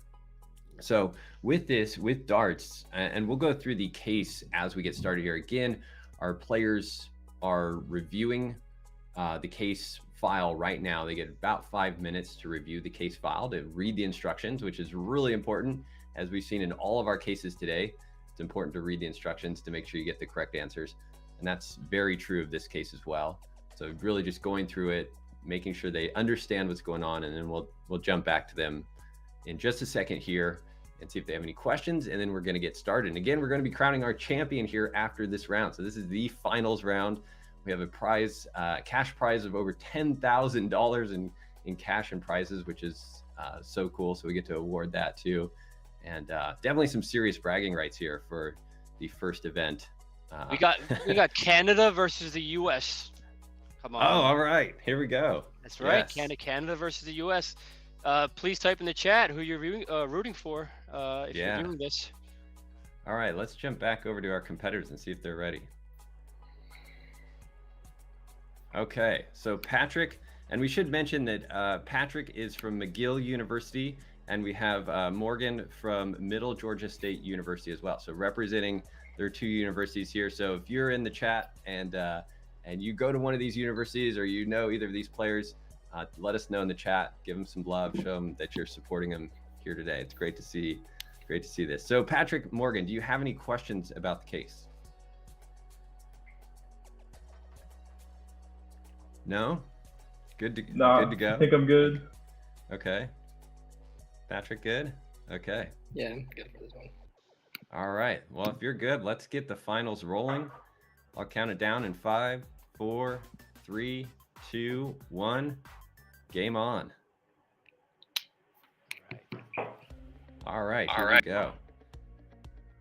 So again, if you are just joining us for the finals here, if you've tuned in for the finals, we are at the final round of the Financial Modeling University Championship. We started with over 1,000 competitors here, and we're now down to our top two, battling it out, like I just said, for over $10,000 in cash and prizes. And they're getting started with darts. So let's jump into this one, Lawrence. And what's going on with level 1 here with darts? Level 1's very easy. It's basically, do you understand the game? Somebody throws a dart, how many points did they score? And don't forget, the rings on the board represent doubles and triples, so you do have to count for that as well. So that could be done manually, I would say. That's probably the way I would do it. Okay. Yeah, and I think the instructions even say that this section could be completed manually, so you can get points on the board very quick here. And we've seen Patrick already scoring 60 points. He's got 60 points on the board for level 1 there. At least go to his screen. Yeah. Let's jump over to Patrick and see how he's doing. And he's now on level 2. So level 2 is still considered an easy level. And essentially what happens here is just we're only considering one player, and that player has 3 throws. And you just have to calculate their total points. Now there are a few maybe hiccups here in that, as you can see, and if you can see on his screen, there is a letter in front of the number. So S is for a single. In that case there, he's looking at S10, which means the throw hit the 10 on the dartboard with just a single score. There's also a D, can be a D in front of the number for double, and a T in front of the number for triple. So if you're not familiar with darts on a dartboard, there's these small little squares where you can hit that area of the scoreboard, and you'll get double or triple points. So you also have to factor that in as well, and kind of extract those numbers, but also calculate whether it's going to be a single, double, or triple. And then there's also a bullseye there as well. So bullseye is represented by the letters B-U-L-L. And so our players are going to have to convert those to points as well, and then sum all of those up. So it looks like Patrick's still kind of working through it here, but he's off to a pretty quick start. And it looks like his if statement here is just taking the, his logic is looking for bullseye with the LL for the right characters there. Will return a 50. Otherwise, the right 2 of the number, but then he's also now has to factor in again that S, T, or D. So how would you go about this one, Lawrence? Similar to what Patrick's doing. So we see here that he's got 2 tables set up so far. One for the prefix, which is this is a single, double, or triple, and then one just for the raw score. And I'm assuming that he's gonna sort of put some a third table in to multiply the 2 together, and then sum that one up. So that's how I would tackle this one. And obviously, as we move on to the later rounds, 3, 4, and 5, there's a little bit more that goes into this. But this is just your base right now. You can use this as your base to set yourself up for the next 3 levels. Yeah. Okay. Gotcha. Yeah. Let's jump over to Morgan and see how he's setting this one up. I'm assuming he might have skipped. Yep, he skipped level 1 because those are kind of easy points you can put in later. He might be doing the Lawrence method of of sandbagging some points there till the end, but not really true. I mean, I know you're doing setup work here. So he's also looks like he has a table here, and this is kind of similar to how I approached it with a lookup table. Mine was vertical on a different sheet, but that's essentially kind of what I did. Again, when you're thinking under the gun, it might not be the best approach in terms of or the best technique, because there's probably 8 different ways to solve this one at least. Yeah. But that's kind of how I did it too. I just took a long 2-column table, really just the throws in the first column and then the points in the second column, and just did a lookup back to those and then summed them up. So it looks like Morgan is going to score here. I think he's going to have to now kind of figure out with his lookup table how he's going to approach each throw, because there's several throws in level 2. Let's see, there are a total of 20 throws in level 2. So you have to iterate through that table there and kind of figure that one out. So what's he doing right now? Oh, he's doing he's going to do a find and replace for every single one. Whoa. Okay. So that's 20 times 3, 60. He's going to do this 60 times. He's thinking about it. Yeah, he was pondering it, but now what do you do? Because now you've changed some of the raw data. Here's the thing: like once you start, I think you've got to commit, right? You're either committed or you're hoping your undo stack is still in order. Yeah. Yeah, it's interesting to see. Again, with a limited time here, it's easy when you're watching this to say, "Oh, I would never do it that way." But when you're under the gun, for me personally, I'm just kind of, thinking about that time a lot and just trying to move as quickly as possible. Okay, so he looks like he's going to the replace function to do that potentially as well. So, which would, since he has his table set out there, he has all of the throws with the S's, D's, and T's in front of them. He could potentially use replace for that. Okay.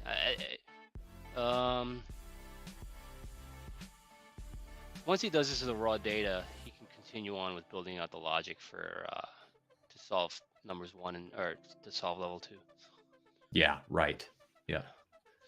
Yeah. So again, a lot of different ways you could do this. If you're watching this in the chat, you can also, I forgot to mention, you can also download this file right now. So you can go to the FMWC site and download this case file and take a look at it and try and solve it on your own here. And that's be a great challenge, and also help you just kind of see the file and study it a bit and see how the competitors are going to have to approach this. So let's jump back over to Patrick. Oh, go ahead. The files are free during the stream only. So yes. After the stream ends, they won't be free anymore. So please, if you're going to download the files, do so, and take a stab at these cases. Yeah. All right, let's jump over to Patrick and see how he's doing while Morgan works on his find and replace.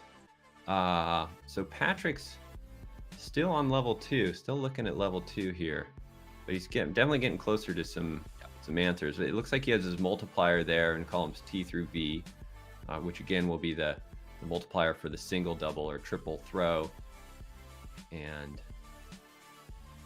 the bullseye. Yeah, he's got this third table set up to convert the S, D, and T into 1, 2, and 3, and then what he's got to do next is multiply both tables together, the second and third one, to get to your answer. I think he's on his way. Yeah, so this is proving to be a challenge. A challenging case, which is great. It's great to see. We definitely want that for our finals. I've got some sum product, huh? Yeah, I know what's going on here. So what we see on the screen are numbers, but they're not numbers. So he's got to convert those 10, 20, and 50. Those may be text.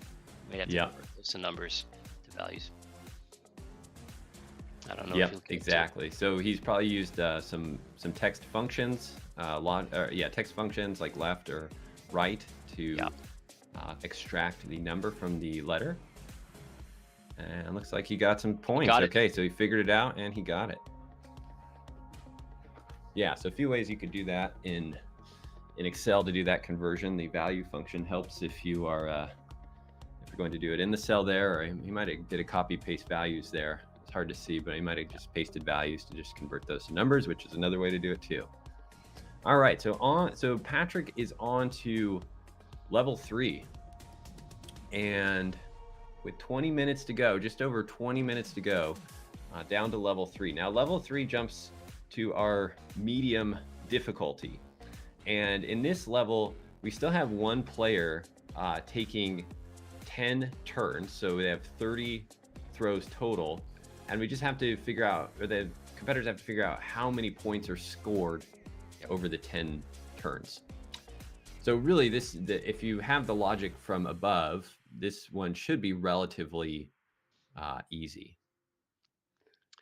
That's right, John. I found that if you can do 2, you can do 3 pretty easily. And I think where it starts to get difficult is 4. That's when I was doing it, that's the one that I had the most trouble on. I think if you can get 4, you can get 5 pretty easily.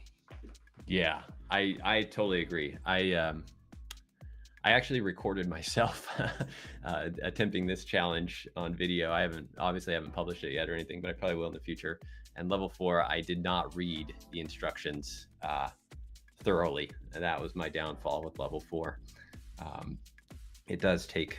It gets much more complicated in level 4. So yeah, but Patrick's off. Looks like he's off to a good start on level 3. You'll notice that Patrick didn't put his points on his sheet that he's working on here, but he did put them directly on our score sheet. So that's why you're not seeing points there on level 2 for Patrick, but he has scored those on our score sheet, which is an Excel file online. So that's how we're doing all the scoring here. A lot going on in the background here. So big thanks to our production team for putting all of this together, all of our scores, our live scoring here and everything. It's awesome that we can do all of this in Excel with Excel Online as well to bring this to you today. So yeah, what do you see Patrick doing here, Lawrence? This is a separate sheet. So he's trying to convert the logic from 2 to 3. He just needs more space to do it. I think that's why he's doing it on this sheet. Yes, because he does have, he has the logic for the letters. Yeah, so what he's doing, multiplier. He's just copying and pasting the formulas from the previous sheet and changing the cell references. Okay. Yeah, we can see. He's got to change those cell references. Yeah, so he'll score once he gets all of his formulas set up here, he'll probably score some points pretty quickly. Yep. Yeah, and again, for our viewers, this level here, what Patrick's doing is just calculating the total score for 30 throws of the dart. And this is across 20 games. So I should say when darts becomes an Olympic sport, because Lawrence is going to make it happen. This might be one potential way to score this game, but in the next level, we're going to see a dart game called 301. And 301 is a different dart game. Lawrence, do you play a lot of darts, and what would be your vote for a dart game in the Olympics? No, I think darts is very widely played across the pond, so Europe, Yeah. UK, and if it were to be an Olympic game, it would have to be 501, because I think that's the one that's, at least when you Ah, think about the professional dart league, those competitors play 501. oh, they do. Okay, I didn't know Yep. that. Yeah. Ah, very cool. Okay, so 501 and 501 is the same rules as 301. It's just you just start with 501. Is that right? Yeah, it's the same rules as 301. You just start with 501. But I mean, if I like watching it just because it's darts, which seems mundane, but the crowd energy really gives it life. That's cool. Okay, so you get a live crowd and Oh yeah. yeah, definitely cool environment. All right, so Morgan has scored some points. He's got some points on the board. Let's jump over to Morgan and see how right. he's doing. 188. So he's got all of level 1 now and almost all of level 2. It's interesting that he is missing some points in level 2, but he has moved on to level 3. I'm guessing his points missing in level 2 are due to maybe a bullseye or something that's not being accounted for properly. He's got to get 2 correct, because 3 is the same as 2, except for more. You have more throws. It's the same logic. Yeah, right. So yeah, you're right. If there's an error in 2, we don't want to apply that to level 3. Yeah. And looks like Morgan's still working for his. I'm sorry, Patrick's still working for his points on level 2. And I think what I'm sorry, level 3. He's on level 3. Yeah. yeah, I don't know what's going on with Morgan, but it may be due to the changing of the raw data. Yes, yeah. that's right. Yes, You we don't did have see any some find and replace earlier. Yeah, and that's the issue with when you do find and replace. It's tough to audit. You don't have an audit trail, and we see that it's affecting the entire rest of the sheet. So interesting. It'll be interesting to see how he tackles the rest of this case. Yeah. Okay. Yeah. Very good point with find and replace. Once you start manipulating the original raw data, very hard to figure out where and what happened. Especially with find and replace. It's find and replace is very accurate, but yeah. Yeah, we can kind of see what's happening. If you look at row 74, it goes from 1 to 13 and then 75. So he must have replaced 14 and 75 at some point, and then it goes to 215, 216. So he appended a 2 in front of that at some point. I mean, gotcha. I don't know what happened, but I think that's what it seems. Okay. And Patrick has scored. Looks like his level 3 points. Let's jump over to Patrick. 420. Yeah. Right. Okay. So he's moving on. Patrick's moving on to level 4. It looks like he's getting it set up. Patrick also using a Mac, noticeably. Oh wow. Yeah. Excel for Mac. Oh my goodness. Yeah, look at that. So showing the capabilities here on the Mac computer, which is awesome to see. So let's talk. I'll kind of just briefly go over what level 4 is, which is a different game called 301. So now this game is really kind of going backwards in terms of scoring. Player starts with 301 points, and as they throw darts, that reduces their score down. So if a player throws a 20, that would reduce their score down to 281, and so on. However, this comes with another set of challenges, is that in order to win the game, the player has to get to exactly 0. And they get 3 throws per turn. So if their throws go over, if they get down to, let's say, 15 points and they throw a 20 and that gets them to -5, that goes over, they essentially stop that turn, they lose that turn, and then their balance of the 15 points will remain for the next turn. So not only do you have to figure out how to get down to 0 points, but you also have to have some kind of running balance here to account for the fact that you might go over and then kind of have to start back. So this is a very challenging one. What do you think about this one, Lawrence? This is very challenging for me as well. And for our darts aficionados, anybody viewing, you do not have to hit a double to get to 0. I know in competition darts, you have to hit a double to get to 0. So for example, if you have 16 points left, you have to hit double 8. If you hit double 16, that you don't win. But right. Okay. in the model, you don't have to hit a double. Any score that can get you to 0 will result in a 0 score. But yeah, it's the additional table for the running total, which makes it a little more challenging than number 3 above. Yeah, absolutely. I think and the accounting for the running total, and you have 3 throws per turn.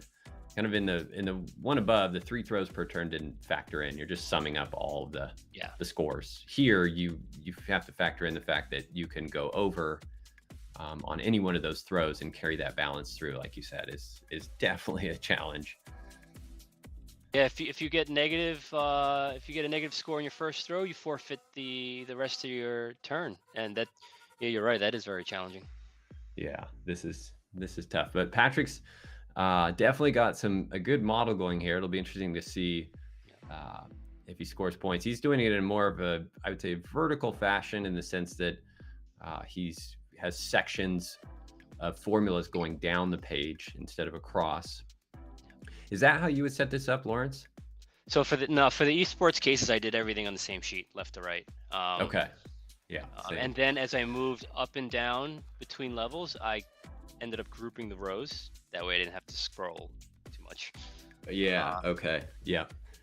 I've done that too. I feel like this actually, Patrick's approach, I mean, it has its pros and cons. I haven't tried a vertical approach like this, but just scrolling horizontal or scrolling vertically would be a little faster. So it is, because you can do it with the wheel, the mouse wheel. Yes. Yeah. You can't scroll with the mouse wheel going left to right. Yeah. Yeah, it's true. So yeah, you have that. Although now, if you hold Control Shift, Control Shift. Yeah, Control Shift. You can scroll horizontally on the latest versions of Excel. Okay. Which is cool. Yeah, it's a little tip there. If you're on a later version of Excel, try that one out. I still haven't mastered it, or you kind of got to like ingrain that one into your brain, but it can be helpful. For sure.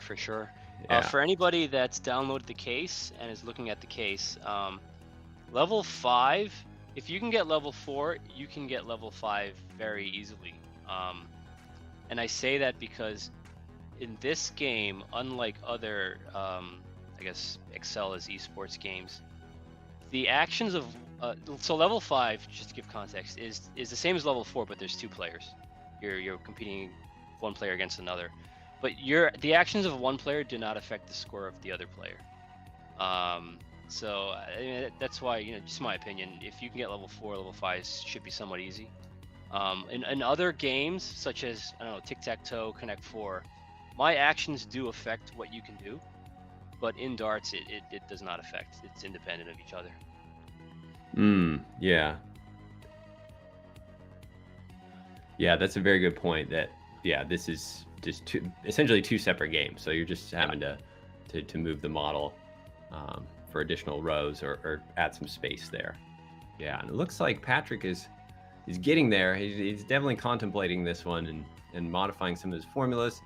So he's using an if formula here to build some logic in that countdown. But it is a challenging case. Let's jump back over to Morgan. We have under 8 minutes left, and we'll see how Morgan's doing, see if he's got some points on the board too. Looks like he's going back to level 1 maybe to just get those quick points on there. Or if he hasn't, oh no, he's already gotten level 1, my apologies. And part of level 2, he's back to the replace. Okay. Yeah.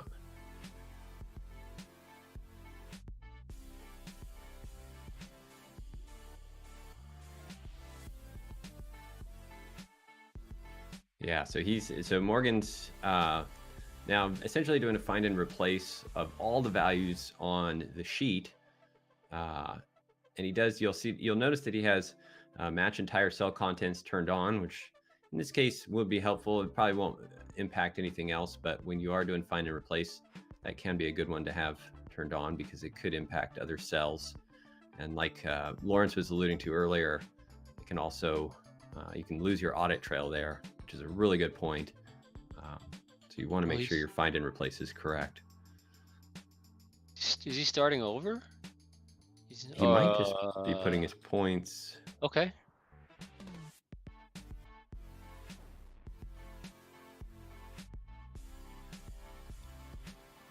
Okay. So now that he has his numbers, instead of he'll get scores for level 3. Yep. Yeah. Yep, 388. Okay. Yeah. So, okay. So we are close. We're getting close. Yeah.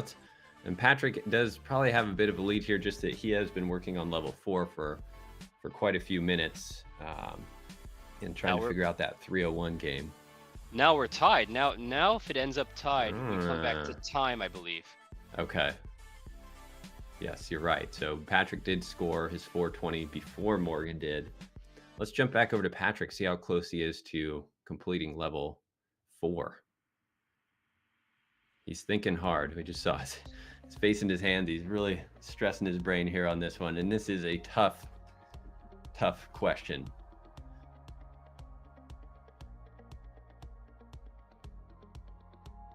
So he's just trying to kind of name his sections, probably kind of taking really a pause here, just thinking through how he has to build out this logic. You've got time. Yeah. You've got time. Just structure your thoughts. Maybe, even if you need to write this on paper, how you would do it, write it on a piece of paper. That's fine too. Yeah, to just kind of think through this.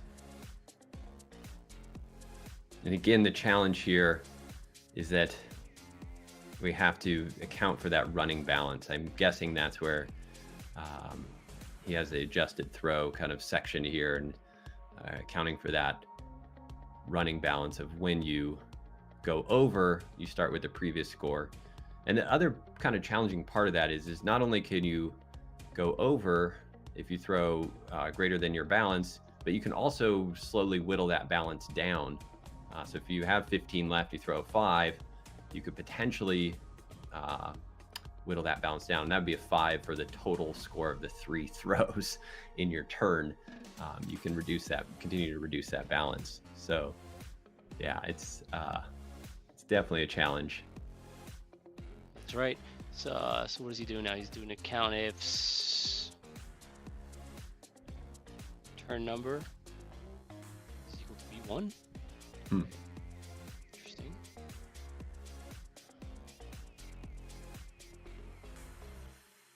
Okay, with just under 4 minutes to go, we'll see how Patrick's doing. Let's jump over to Morgan and see how he's starting on level 4. And so Morgan has, again, still his find and replace is going to apply to all of these scores as well. So he won't necessarily have to account for that text or any of those formulas here. But he will have to, he looks like he's copying the header section there and probably pasting it out to the right. That's a good strategy too. So you can kind of, like Lawrence was saying earlier, you start to get all these sections out to the right. You might want to group those to collapse them, just to kind of navigate through all that.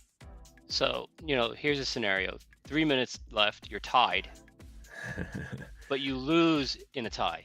What would you do? Yeah, it'd be frustrating. It'd be very frustrating. And just so our audience knows, the rule is if we do end in a tie, that the person that scored the points first in the round is considered the winner. So that's how we would determine this. Patrick did score those points first. He got to 420 before Morgan. So right now he's technically in the lead, even though the score is tied. So just want to make sure that's clear to everybody.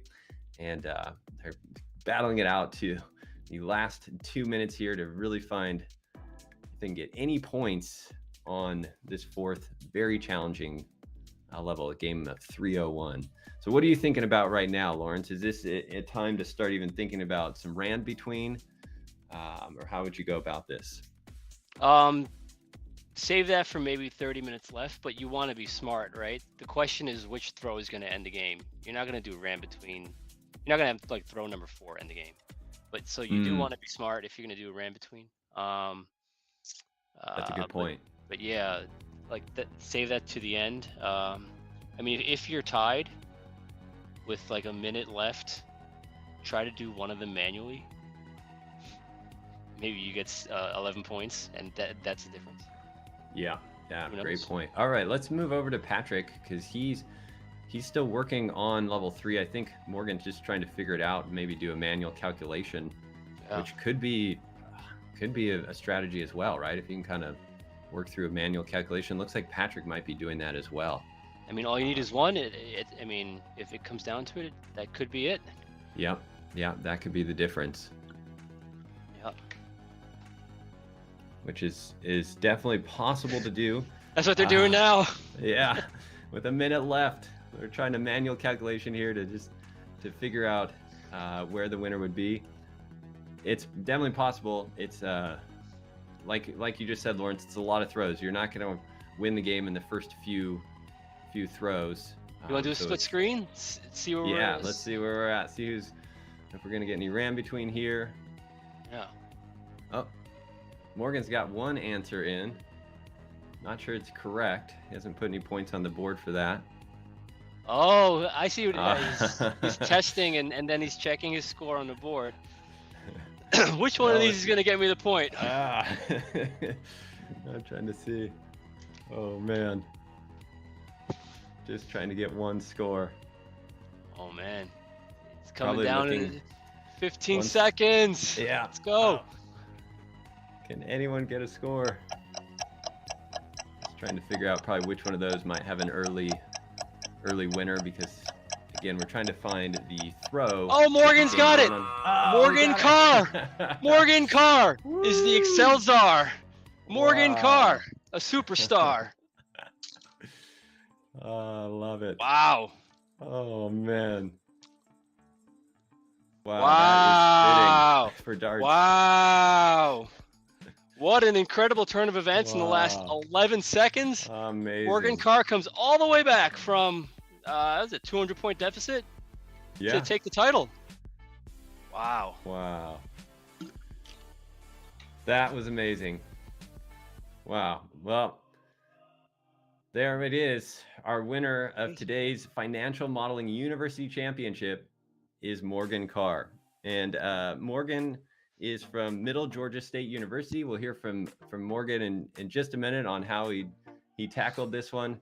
But I would say a bit of a Hail Mary there in the end, which is probably fitting for darts.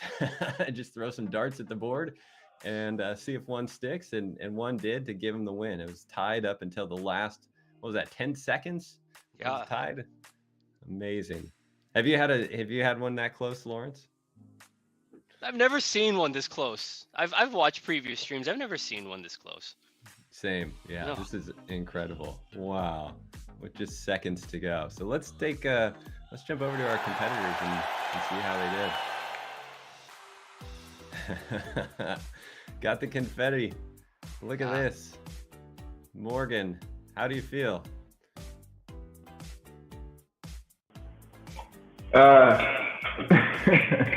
It was definitely a Hail Mary at the end. I realized when I went, I mean, there's definitely better ways to do it. When I was doing the replaces, but the first time I went and did it, I didn't have that exact check. So like if I put S1, it also replaced like S10. So that are part of the S10, so that caused me some problems. Yeah. And then I was too far deep, so I just re-downloaded it and did it again. And then at the end, yeah, it was just a Hail Mary. I was just going through the rows, scanning, trying to find one that was really close to 301. I didn't quite understand the rule where like, it's, you know, like on your 8th throw, you go over or whatever, and then you don't use the next throw, like which number it would be, like your actual next throw. So I got to one, like it was 299, and I just looked for the next two, and that was number 24, I think, and I just started counting down backwards and praying a little bit. But then I realized I'd done it in the wrong row. I did it in 55, and I went back and looked at it. It was 54. So that's why I was scrambling at the end to try and throw it in there. Wow. Morgan, why did you choose that specific question to answer for the final 11 points? I was just scanning through like row by row, looking for what was going to be like closest to 300, so I didn't have to try and like do more math backwards, and also which was like just the soonest. And then it was 299, and then there happened to be a 2 only like 5 throws later. So then I just counted backwards. It's just the first one that I saw that was like close enough for me to gamble on. Yeah, it was stressful. It was when I saw it pop up on the screen with the last 11 points. I was about to punch in 21, and I was back. Amazing. Wow, the last minute. And were you aware that the score was tied at that last minute? Yeah, I knew it was tied, but then I knew he had all his points in way before I did. So it was gonna have to be a Hail Mary to get one, and I didn't think the Rand was gonna get me anywhere, so I just had to try and find one that I could do in my head pretty quickly. Yeah. Wow. And Patrick, let's hear from you. How was that for you? Yeah, it was stressful. I tried to do the same as Morgan at the end. Couldn't get the matches to work when it's came negative, because the whole turn became 0, right? So I was trying to like count ifs and try to do something with that. I couldn't get it to work. And I tried that at the end, like same, like with 1 minute 30 left. I tried counting the second row manually at the numbers, start counting, but I missed the counting like I don't know if I would have gotten it before 11 seconds or not, because I was also crunching in the last 20 seconds to add up. But I think the stress and the time pressure, I think I didn't add correctly the numbers. I was looking at them just now, and it wasn't even that far away. Okay. Now you might have gone it first than Morgan or not, and then in the last 3 seconds I did the opposite Hail Mary. Just put like 31, drag that down, see if I hit one, and I did not hit. Very close. You had some time on level 4 there, though. Did you feel like you were close to completing it with your model? I feel like I could have been close. Yeah. I definitely had the countdown down, and it was working. But when it becomes negative, then you kind of need to, like, I had a move adjusted, so if the cumulative becomes negative, but then the previous ones of that turn also become negative. Well, 0, like they nullified, and then I added that, and then I got something circular, and I was like, this is not. I need to do something. Wow. Well, very good attempt. That was an amazing finals. It was great to see both of you do so well with this. It's a very challenging, very tough case, and for all of our audience out there that might have tried this, I'm sure you're finding the same thing. It was a very tough case. The fun, exciting part is we have some prizes to give out. So, of course, our first place winner, as you can see on the screen here, Morgan wins $5,000 cash prize for today's event. Well, actually, this entire event that's gone over the whole last month here. Patrick's our runner-up with a $2,500 prize, and John with a $1,000 prize as well. So congratulations to you all. I asked this at the beginning of the broadcast. Morgan, what are you going to do with your prize money? I'm going to Vegas, everything on 16. Yes. There you go. One spin. I love it. I love it. Okay, well, if that happens, you gotta get that on video so we can we can see that. We'll definitely post that up. That's awesome. And how about you, Patrick and John? How are you feeling, and what are you doing? Good. I'm happy at second place as well. Yeah. Definitely not bad. I enjoyed it throughout, so that was great. Yeah. Great. And John, how about you? Yeah, good fun. I figured out my mistake from the last round. I dragged a formula too quickly, and it was pulling data from the wrong cell. But I'm pretty happy. Yeah, I'm going to buy myself a new chair. New chair. Okay. I love it. Just to get a little bit more comfortable when you're writing your macros there, huh? Yeah. Very good. Yeah, well, again, we're so impressed with you all today. Congratulations. I know everyone that's supporting you, be very proud of you as well for taking on this challenge. And this is the first event in the Financial Modeling University Championship. So there'll be another event coming up in the fall. I believe it's in November. You can go to the FMWC website to get details about that. But if you're watching this today and you're like, I need to participate in this, then head over and get enrolled for that and find out all the details about that there, because there'll be another event in November coming up. I believe it's going to be a live in-person event, which will be amazing. I'll definitely do my best to be there as well to root you all on and see this action take place. Lawrence, anything else for our competitors today? Oh, let's for our viewers, don't forget all the cases are going to be available on the FMWC website. not just from this event, but from previous competitions as well. So if you are interested in the upcoming FMWC Open or in the University Championship that's going to occur later this year, it's a good way to practice and get some practice in. Awesome. Yes, definitely get some practice in. You'll learn a lot about Excel, and it's just awesome to see you guys know so much about Excel at such an early age. I'm so impressed. So thanks again, everyone, for joining us today. Again, this is the first event, and we'll have many more of these to come. I hope you enjoyed it. Let us know, give us your feedback, and we'll look forward to seeing you again in the future. And also thanks to Lawrence for all of your insights today. I hope everyone that wants to compete in one of these was taking notes, because he definitely dropped a lot of great insights and knowledge here with all of his expertise.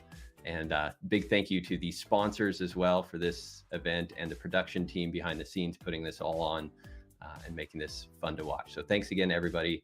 Hope you have a great day.